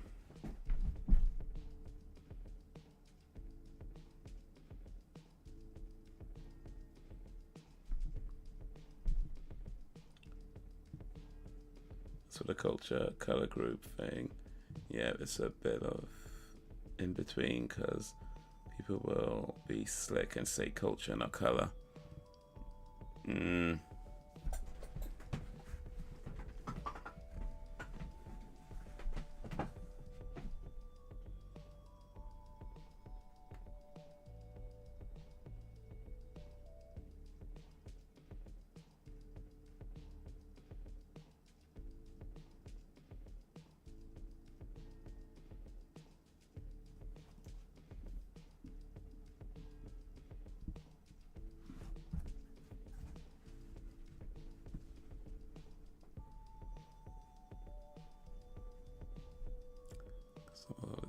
Tribal, so people, birds of the same species will always usually flock together, which nothing's wrong with that. So for publicity, call me old fashioned, but I think if you're serious about each other, you keep stuff to yourself.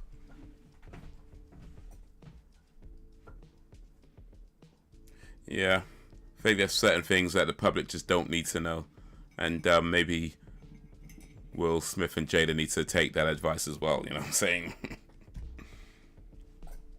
But yeah, I mean, there's nothing wrong with people finding their own tribes and groups and certain things you're going to have in common, which might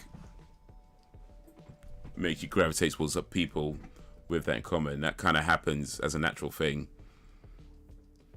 I would say I think it becomes a problem when people start to believe that certain groups are better than other groups, you know, and that sort of thing. Oh, this culture's better than that culture, and that kind of thing. I think that's when it starts to become a problem.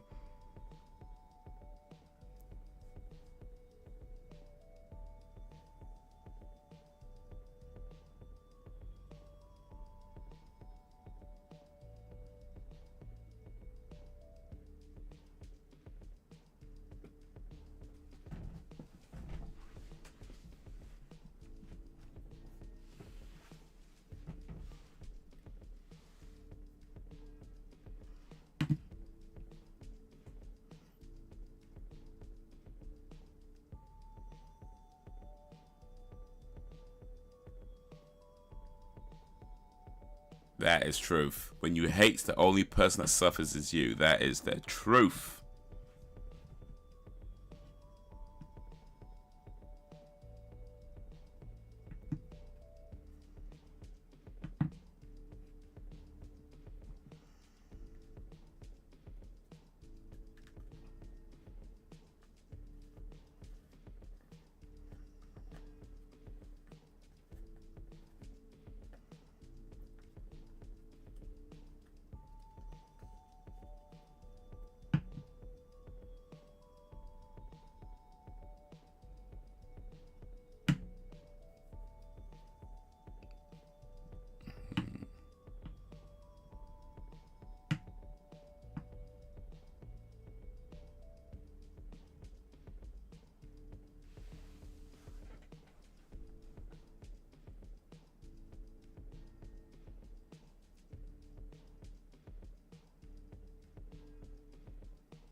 Hope he's recording this conversation.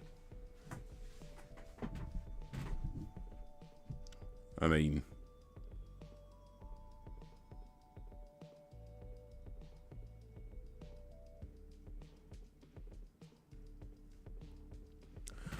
I say culture breaks because I mean culture. There are so many different cultures. Each country has its own culture. There is different cultures in the same countries. Yeah.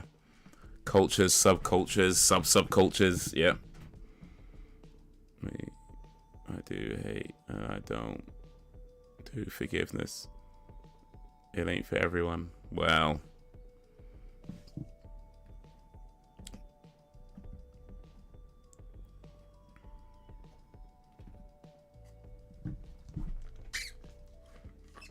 forgiveness is more for you than the other person.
Even if you don't do forgiveness, you gotta learn to let things go.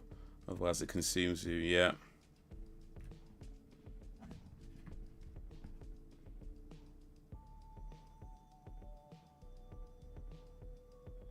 Hate in your heart will consume you too.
I can think of some people who deserve my hate, but that requires energy. I refuse to give it any. And that's the thing.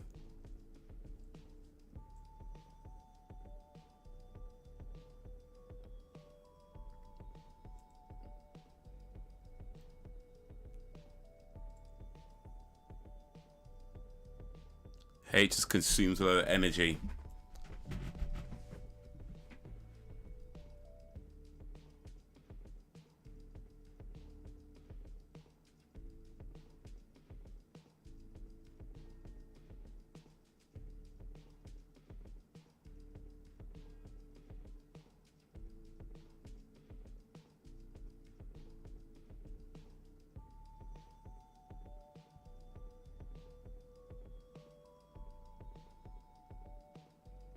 You know, like they said in the movie just a little while ago, it was like most people you hate won't know.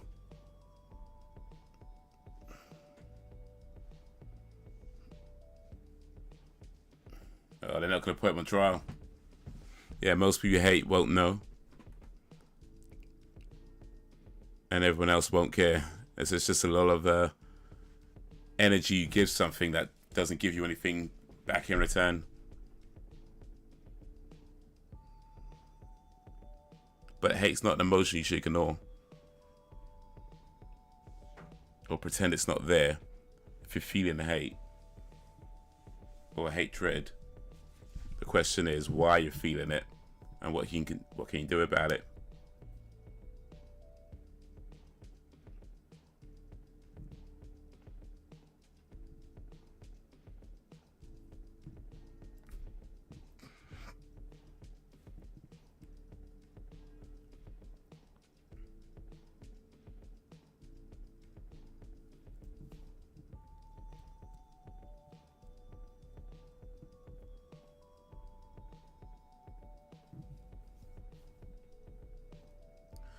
True, as I've been saying, getting culture people can interact with one another to a point, but going beyond that goes into the cut aspect. Never heard of a culturalist mofo before ever. Well, there's probably somewhere.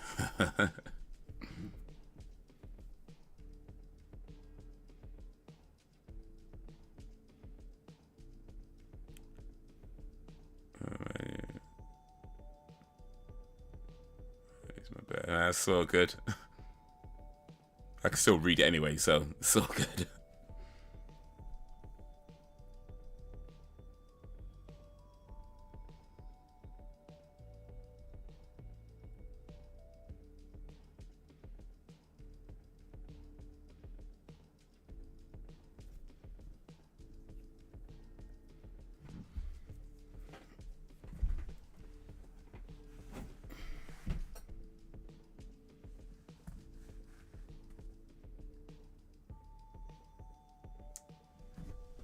his lawyers know he did it.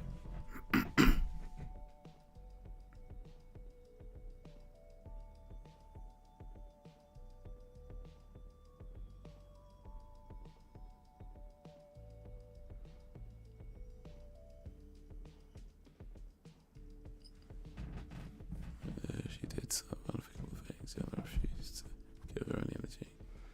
You think about, but yeah, she messaged me a few months ago. I still didn't respond. She clearly thinks about me more than I do her. Yeah, I think that's that's what it sounds like. Trying to get in your head. You're already in hers. What do the kids say? You're living rent free in her head. That's what it sounds like.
In August 2013, I think that quote, she said, "Jeez, you can only forgive people what they do to you, not what they do to others."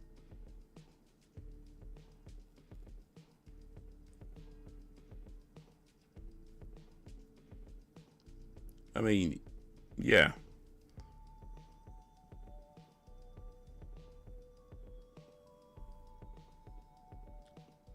It's how somebody hasn't done anything to you. There's something for you to forgive. That being said, just because it was done to somebody else, you still might want to take notes. You know, you might want to take notes.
Because obviously, yeah, when people say that sort of stuff, I don't see color. Really?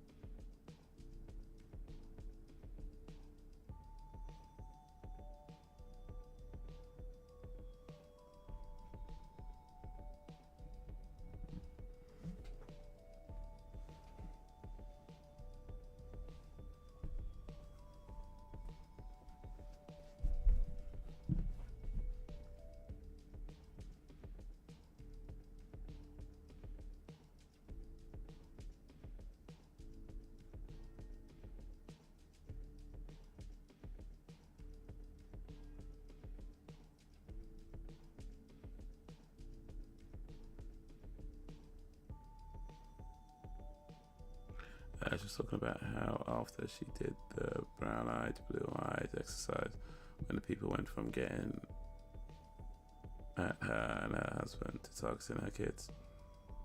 Oh, dude, I just don't care about asking her. Maybe that's a luxury I don't know anymore. And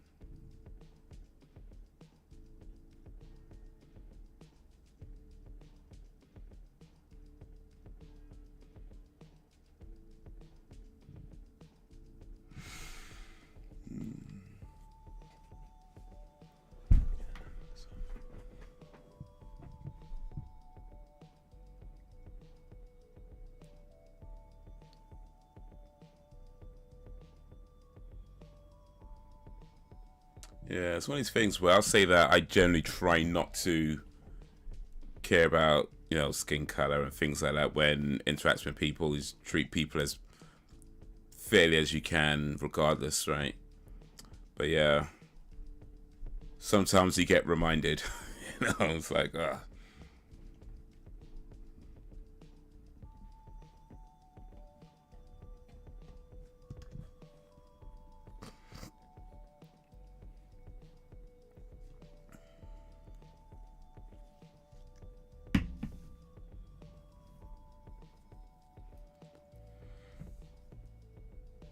Oh, excuse me.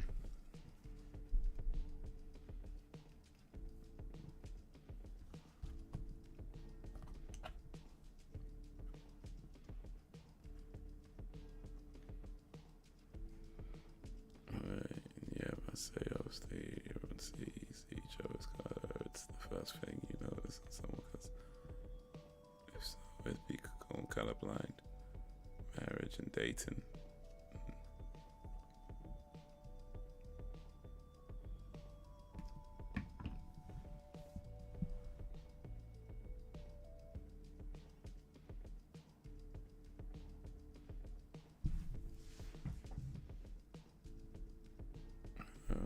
Because of the energy they are displaying. That's their problem, not yours.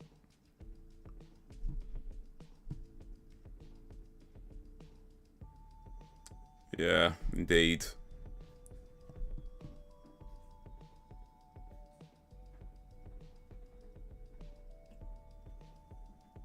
Guilty. They got him. Gonna send his old ass to prison.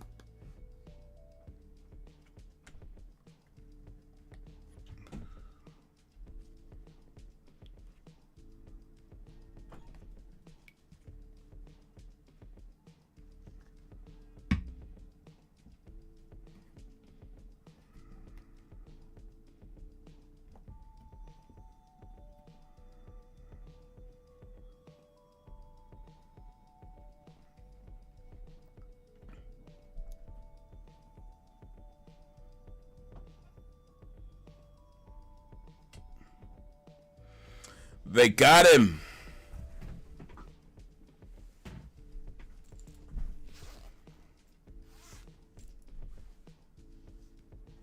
"27 years later, but they got him." What excites you? Oof.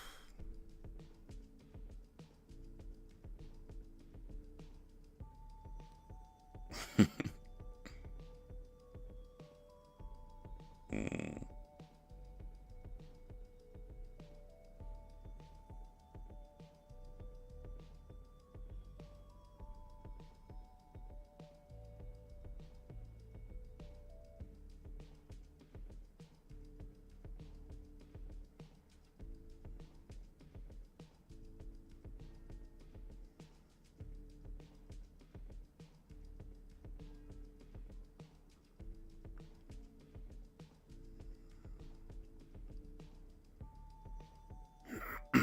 What excites you?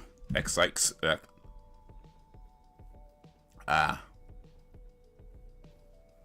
Cocoa Pops and banana milkshake. He turned up.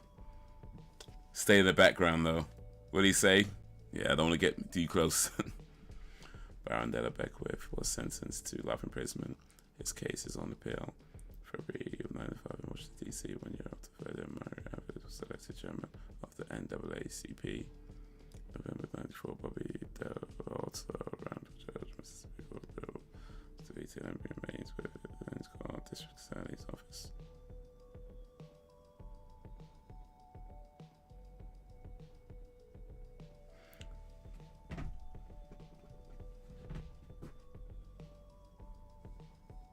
Well, that was Ghosts of Mississippi, based around the case of Medgar Evers' murder trial.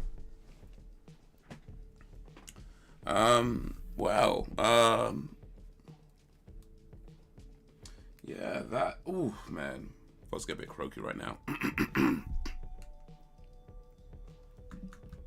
So I would say, I mean, as a movie, yeah, they did a good job of telling the story. I felt like I was able to keep up with going, even while following the chat. I kind of still felt like I wasn't lost in what was sort of going on with the film.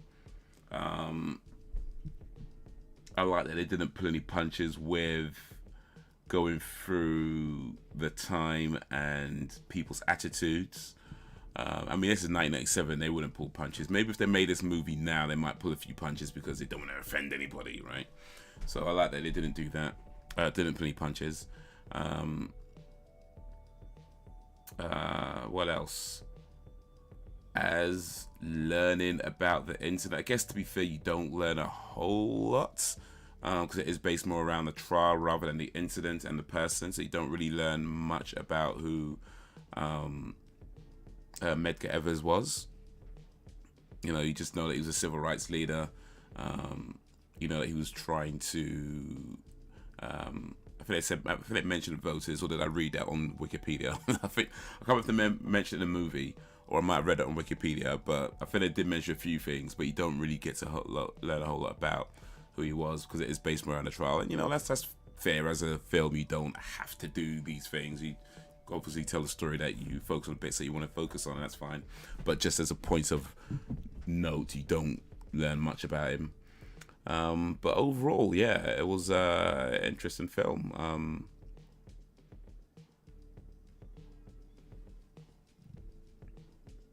Justice was served, or at least justice as far as humanity can muster was served. I'm old-fashioned when it comes to dating Brax. Obviously, we seek out, but if I connected with a guy who was black, I would date him. I rely on connection, not the outside.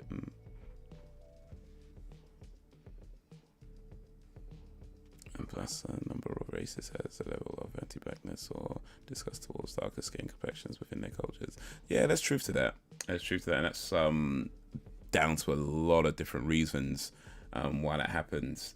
But I think when it comes to interracial dating, it's probably fair to say that there's a different attitude towards it in the UK than there is in the United States. Not to say that it's never ever a problem over here. I mean, yeah, there are plenty of racist people over here who would have a problem with interracial dating, but it's generally not seen as a bigger deal as it seems in the United States.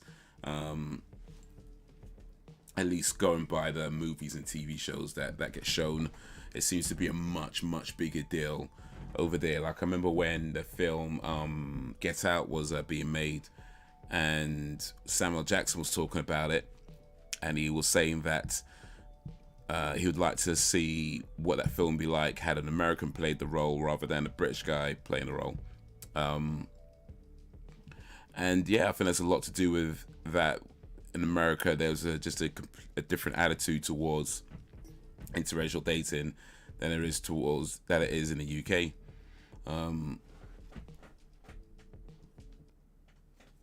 Like I said, it's not that we don't notice it, but it's generally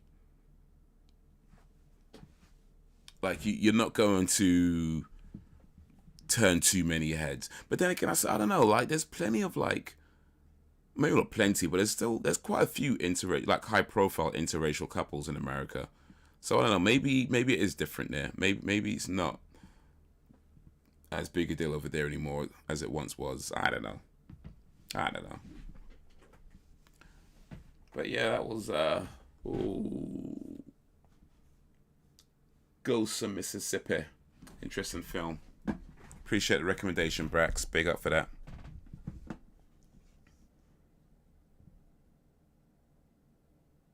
As for Whoopi as an actress, she's okay, but anything else, I could care less. She's not really in this film a whole lot, though. Like, it does focus very heavily on the lawyer, played by Alec Baldwin, rather than Whoopi Goldberg. So, I don't know, but I think it'd be interesting to see, like, a film that told it more from her perspective, from the wife's perspective, kind of seeing what she's going through and all the kind of emotions that she goes through, the hopes and the disappointments and all that sorts of things. But yeah, like I said, that kind of thing is sort of typical of Hollywood, certainly at that time anyway. It's probably a bit different now, but yeah, certainly at the time this film was made, anytime you have movies that focus on, say, a civil rights issue, almost always, like, I think with the exception of Malcolm X, pretty much most other movies that focus on that was about civil rights issues, it'd be the center of the story would be a white guy. So in this case, it's the lawyer, telling the story from the lawyer's perspective. With what's the other one we watched the other way, Mississippi Burning, kind of told a story from the police perspective. So that sort of thing is pretty common. But hey. It is what it is. Like I say, you can tell the story as you want to tell it. Everybody's story needs to be told in some way.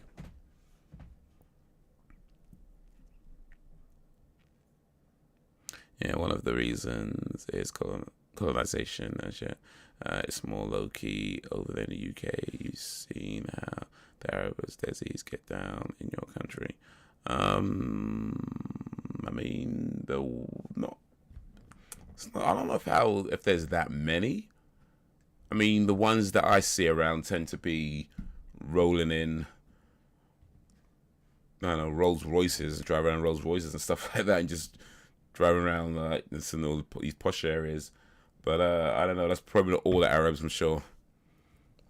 Just the rich ones. They just tend to come over here.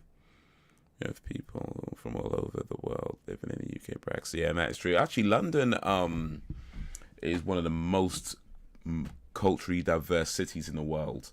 Like, I believe I heard at one time that there's over 300 languages spoken in London. And bearing in mind, there's not even 300 countries in the world. So yeah, that's there's a lot of different cultures in London.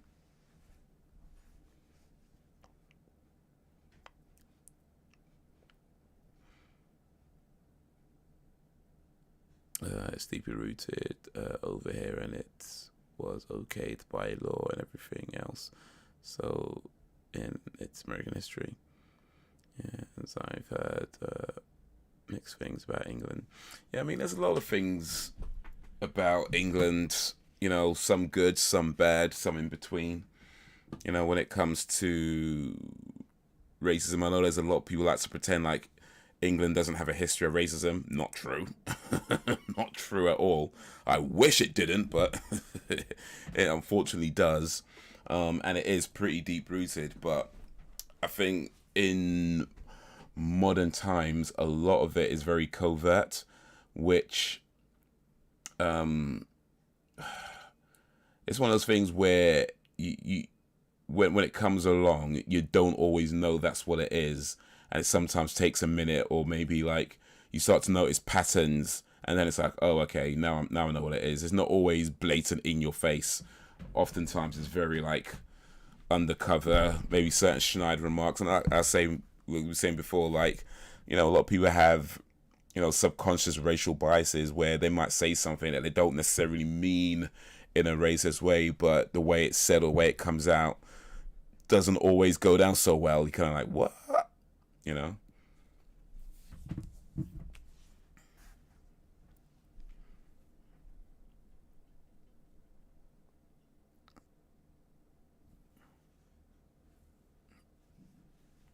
Oh. But yeah, England. About to say some good, some bad, some in between. I mean, anywhere you go is gonna, anywhere you live is gonna have pros and cons. I guess you have to decide whether the cons are worth putting up with to get the pros, and do what you can to make things better along the way.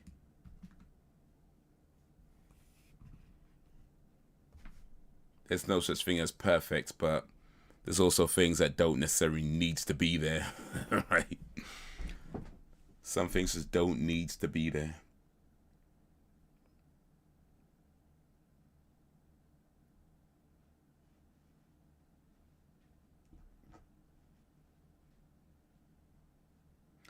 Let's see, Rosewood. That's a movie just said was a.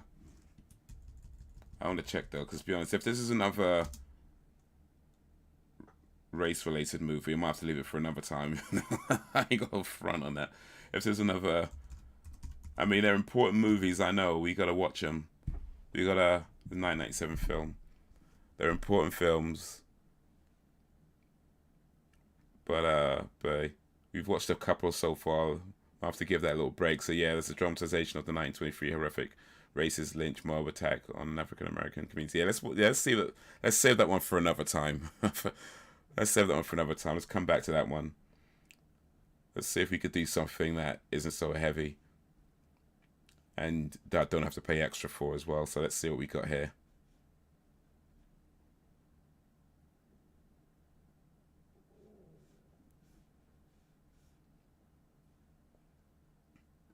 Let's see what we got here. There's my list going. I had a list of stuff that you guys recommended.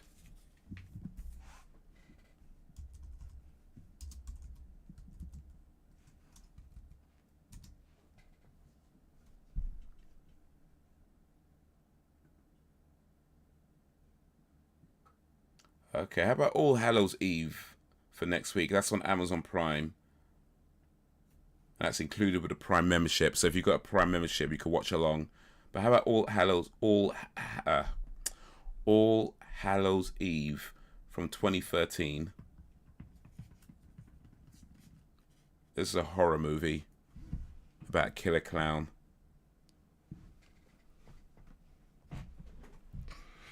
The racial stuff I've seen here, though, is mostly with immigrants.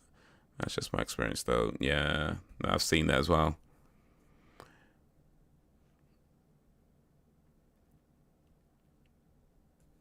See, I guess it's probably more blatant when it comes to immigrants, when it comes with the racial stuff.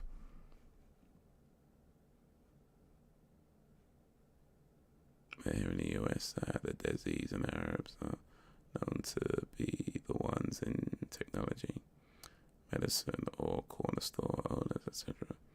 Yeah, it's historic racial film. Save that for another movie. Streaming dog. Yeah, yeah. See that another time. Maybe in a few weeks. We'll see. But yeah, I'm thinking All Hallows Eve for the next one. A little bit dark, methinks. I'm guessing, but you know, the type of dark we can laugh at. It's the type of dark we can laugh at because it's not a true story. So how about All Hallows Eve? This was recommended by Sam. I think it was Sam. Yeah, it was Sam. I need some water. My throat's a bit croaky right now. More. Get some water in a little bit. Yeah, I'm good with that. Awesome. But yeah, man. We are... No, let me cross this one off the list since we've done ghosts now.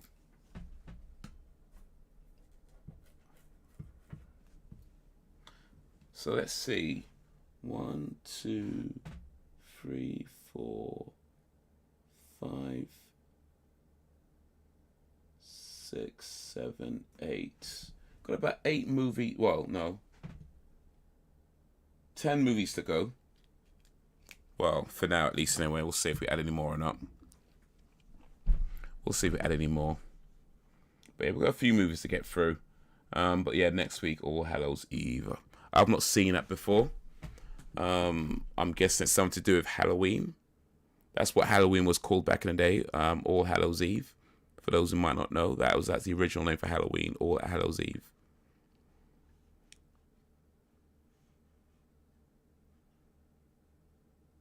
Starring Katie Maguire. Directed by Damien Leone. Suspense horror. But yeah, boy. That was fun, though. I mean, the film, it was not fun, of course. The film was about a very horrific incident. I mean, just hanging out with you guys is fun. That's what I meant to. That's what I'm trying to say. Hanging out with you guys is fun, and watching movies, that's fun. Even if the movie is about a very serious thing.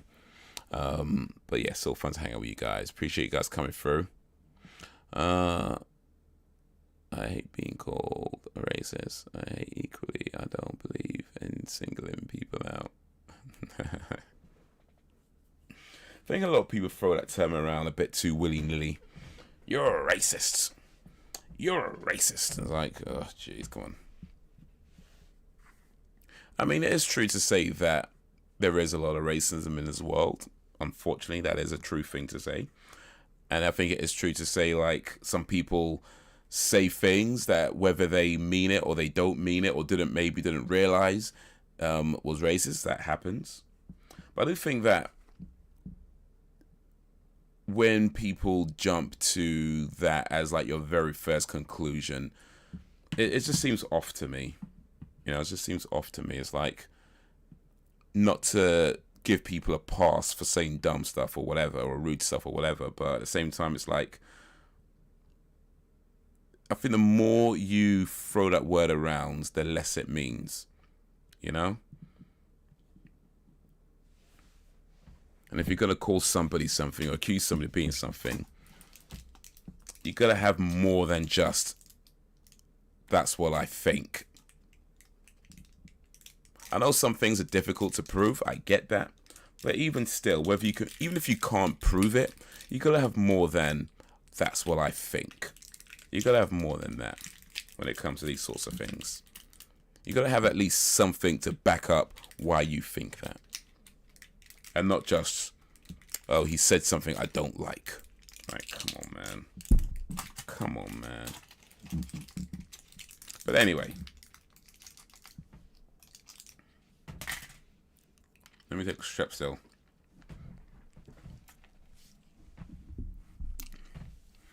I just like to see a world where everybody can make dumb jokes and it's like cool, and you know, not everyone's just getting offended over everything. But hey, we could only hope. We're in a time where emotions are everything, facts are nothing. Ain't that the truth? I mean, hey, look, I said it before, emotions are important. Of course they're important. It's what makes us human. It's how we go through life. You know, emotions are important. We should never ignore our emotions. But at the same time, we should understand that they are emotions. And emotions are not necessarily... In fact, emotions by their very definition are not rooted in logic. And as such, how you feel about a thing might not necessarily be what is actually happening. It might be, sure, but it might not be. You know, you gotta understand. We gotta understand that just because we feel a certain way about something, I'm not saying to ignore that feeling. I'm just saying, think about it, assess it. Why are you feeling these things? And is there anything to back it up? It's like, you know, sometimes you meet somebody, right? And you just kind of get a bad feeling about them. You don't know why. They haven't done anything bad to you. In fact, by all accounts, they seem to be a particularly nice person. But for some reason, you just get a bad vibe about them. Now, you could accuse them of being a complete and utter arsehole, but then what good would that do? It's like you can't prove it. They haven't done anything bad. It's just, oh, well, I just felt that way. Or you can maybe dial it back a bit and say, well, they haven't done anything wrong, but I feel this way about them. I'm not sure why I feel this way. Maybe it's something to do with me and my own insecurities. Or maybe the universe is trying to tell me something. in any case, you can't go around accusing people of something just because you think or feel a thing. Maybe keep it in your mind a little bit. You know what? I'll give it the benefit of the doubt now, but maybe just don't get too close. Keep it civil. Keep it kind. You know, I say you don't have to ignore your feelings, but understand your feelings are not facts. Feelings are important, but they're not necessarily what is going on. There's a handful of communities that still make those types of jokes. Nice. I want to joke about serial killers, but can't get what you want. Yeah. Elon Musk, you need to come. Are you on Twitter, Sam? By the way, maybe you need to set something to Twitter now that Elon Musk bought Twitter. Great jokes about serial killers on Twitter now.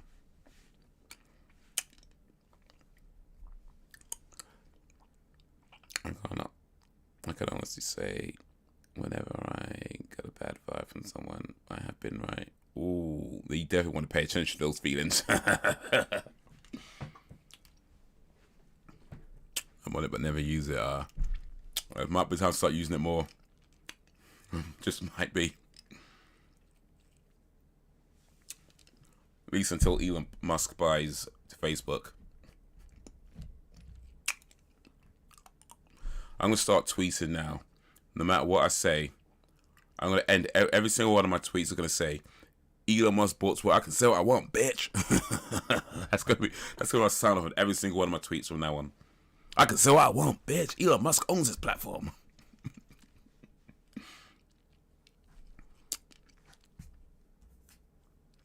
But yeah. But I know there's times where I've gotten kind of an off feeling about somebody, and you know, like I say, like they haven't necessarily done anything wrong. They generally seem like a decent enough person, but for every kind of get an off feeling, and I don't know. Maybe it is them, maybe it's me. Maybe I'll never know. So there's a lot of those people that I've had kind of those bad vibes about, I generally don't get too close to. You know? I mean, I'm not going to be rude to them like that or accuse them of things. Like I haven't done that. Like I haven't just gone out and be like, oh, this person's a this and this person's a that. You know, but at the same time, it's kind of like, you know, you say hello if you see them and, you know, talk respectfully or whatever and that kind of thing. But ultimately, it's like, if we don't end up being friends, it's all good. It's all good. If I'm wrong about them, hey, I don't mind being wrong about somebody.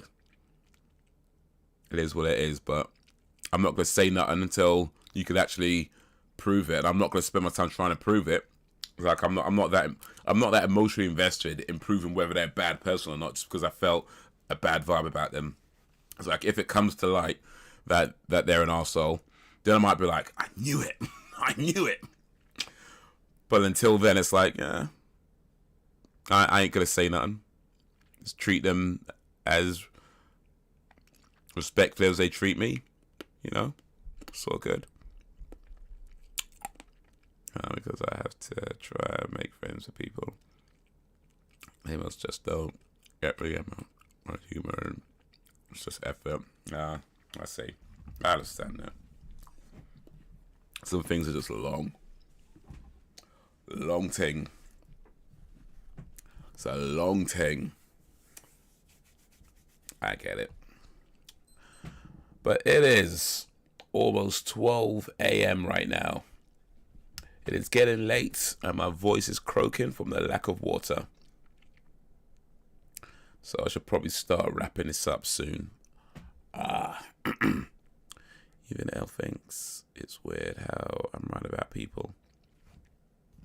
Is that like, would you call that like mother's intuition or woman's intuition or just Sam's intuition? It's not a mother thing, it's not a woman thing, it's a Sam thing. Or is it a mother thing or is it a woman thing?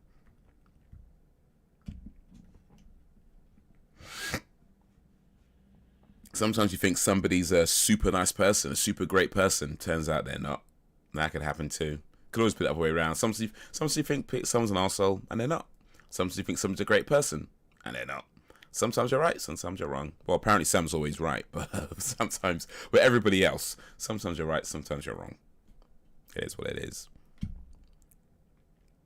But yeah, I generally don't go singing people's praises just because I have a good feeling about them either. I mean, don't get me wrong. I try to, and I'm probably not as good as this as I should be. But I do try to, let people know if I think they've done something cool. But I'm generally not going around saying, "Oh, this is a great person. That's such an amazing person." Like, some people like they get on like these platforms and they start singing the praises of some politician about how they're a wonderful person. And dude, they ain't even met the guy, and they're talking about this. I ain't that. I ain't like that. Andrew Schultz, yeah. Bill Burr, Garrett Owen, Paul Chowdhury, yeah. Michael Blackston, yeah. I like Andrew Schultz, actually. He's pretty funny. And Bill Burr. Paul Chowdhury's pretty funny too. I don't know Garrett Owen too well. I think I've heard a few of his jokes, but not many. And Michael Blackson, I know of him. I don't think I've seen his stuff though. But I know Mike Tyson don't like him too much. I just get vibes. It's odd. Seth Rogen, Dave Chappelle, of course, legendary, living legend. I was actually sent people my way to see what I get. I'm not even lying. Man, what do you think of this one? I don't know. It's a bit off. All right then, leave. But I ain't even done nothing. My mum says you're off. Leave. Go on, get out of here. Sling your rock.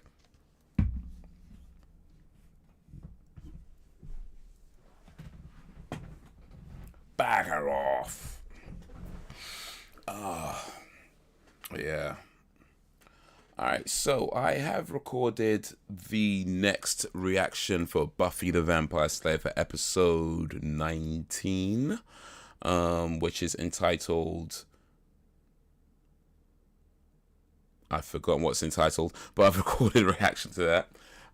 Just done, got it edited, so that should hopefully go live maybe tomorrow. So look out for that. And then I might try and record the next one for episode 20 this week if I can, and then put it out when that's ready. Maybe drop a few other videos on the channel if I get a chance to as well. We'll see. I would say generally though, I'm trying. I know this is probably not a good example, but I'm trying to take it easy on my voice for the time being, because I'm not quite fully over the sore throat.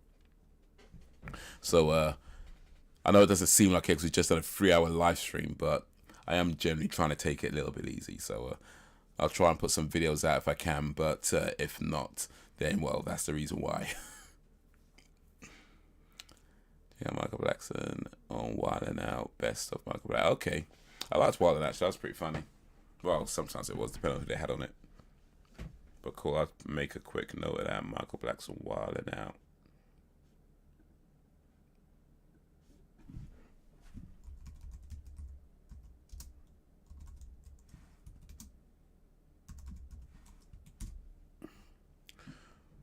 But yeah, that's going to be all for now. I can normally get a vibe within a few minutes. It's a skill. Is that just when you meet somebody like face to face, or does the internet count? Because I'm thinking like, you've been on the channel for a while now. Hopefully that means that you're getting a good vibe from me, or is it only when you meet people in real life? There's no vibe being transmitted through the internet. It's just real life face to face meetings, or is it online interactions as well? Does that count? Am I emitting a good vibe? Effectively what I'm asking is, am I emitting a good vibe through the power of the internet?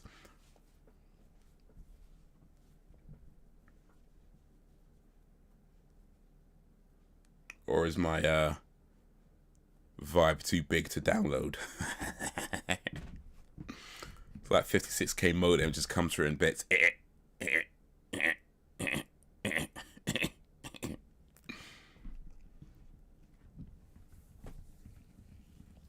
Yeah, but guys, y'all been awesome as always.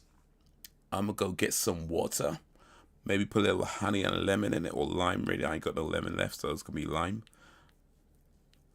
Put a little honey in there, try and soothe my throat a little bit before going to biz ed.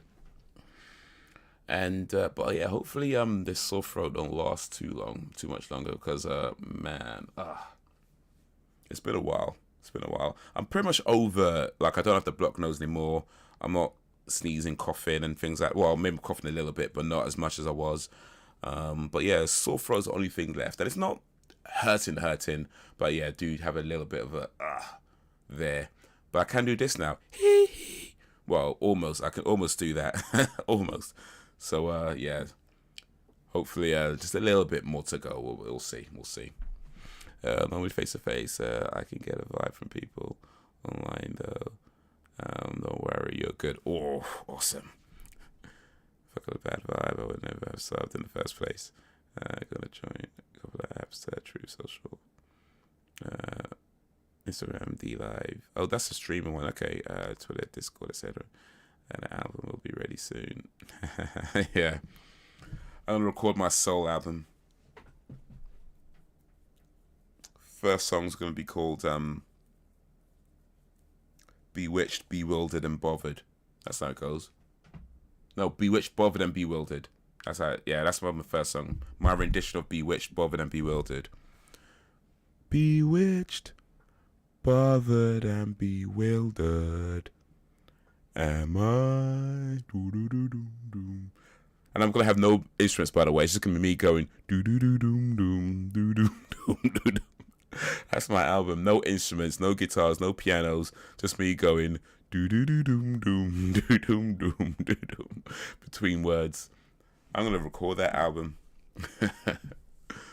But until then, guys, you have been awesome as always. I appreciate you and all that you do. Thank you for keeping me company. Thank you for keeping it lively. The village is strong because you make it strong. We're only gonna get stronger. So until whenever. If ever. Peace.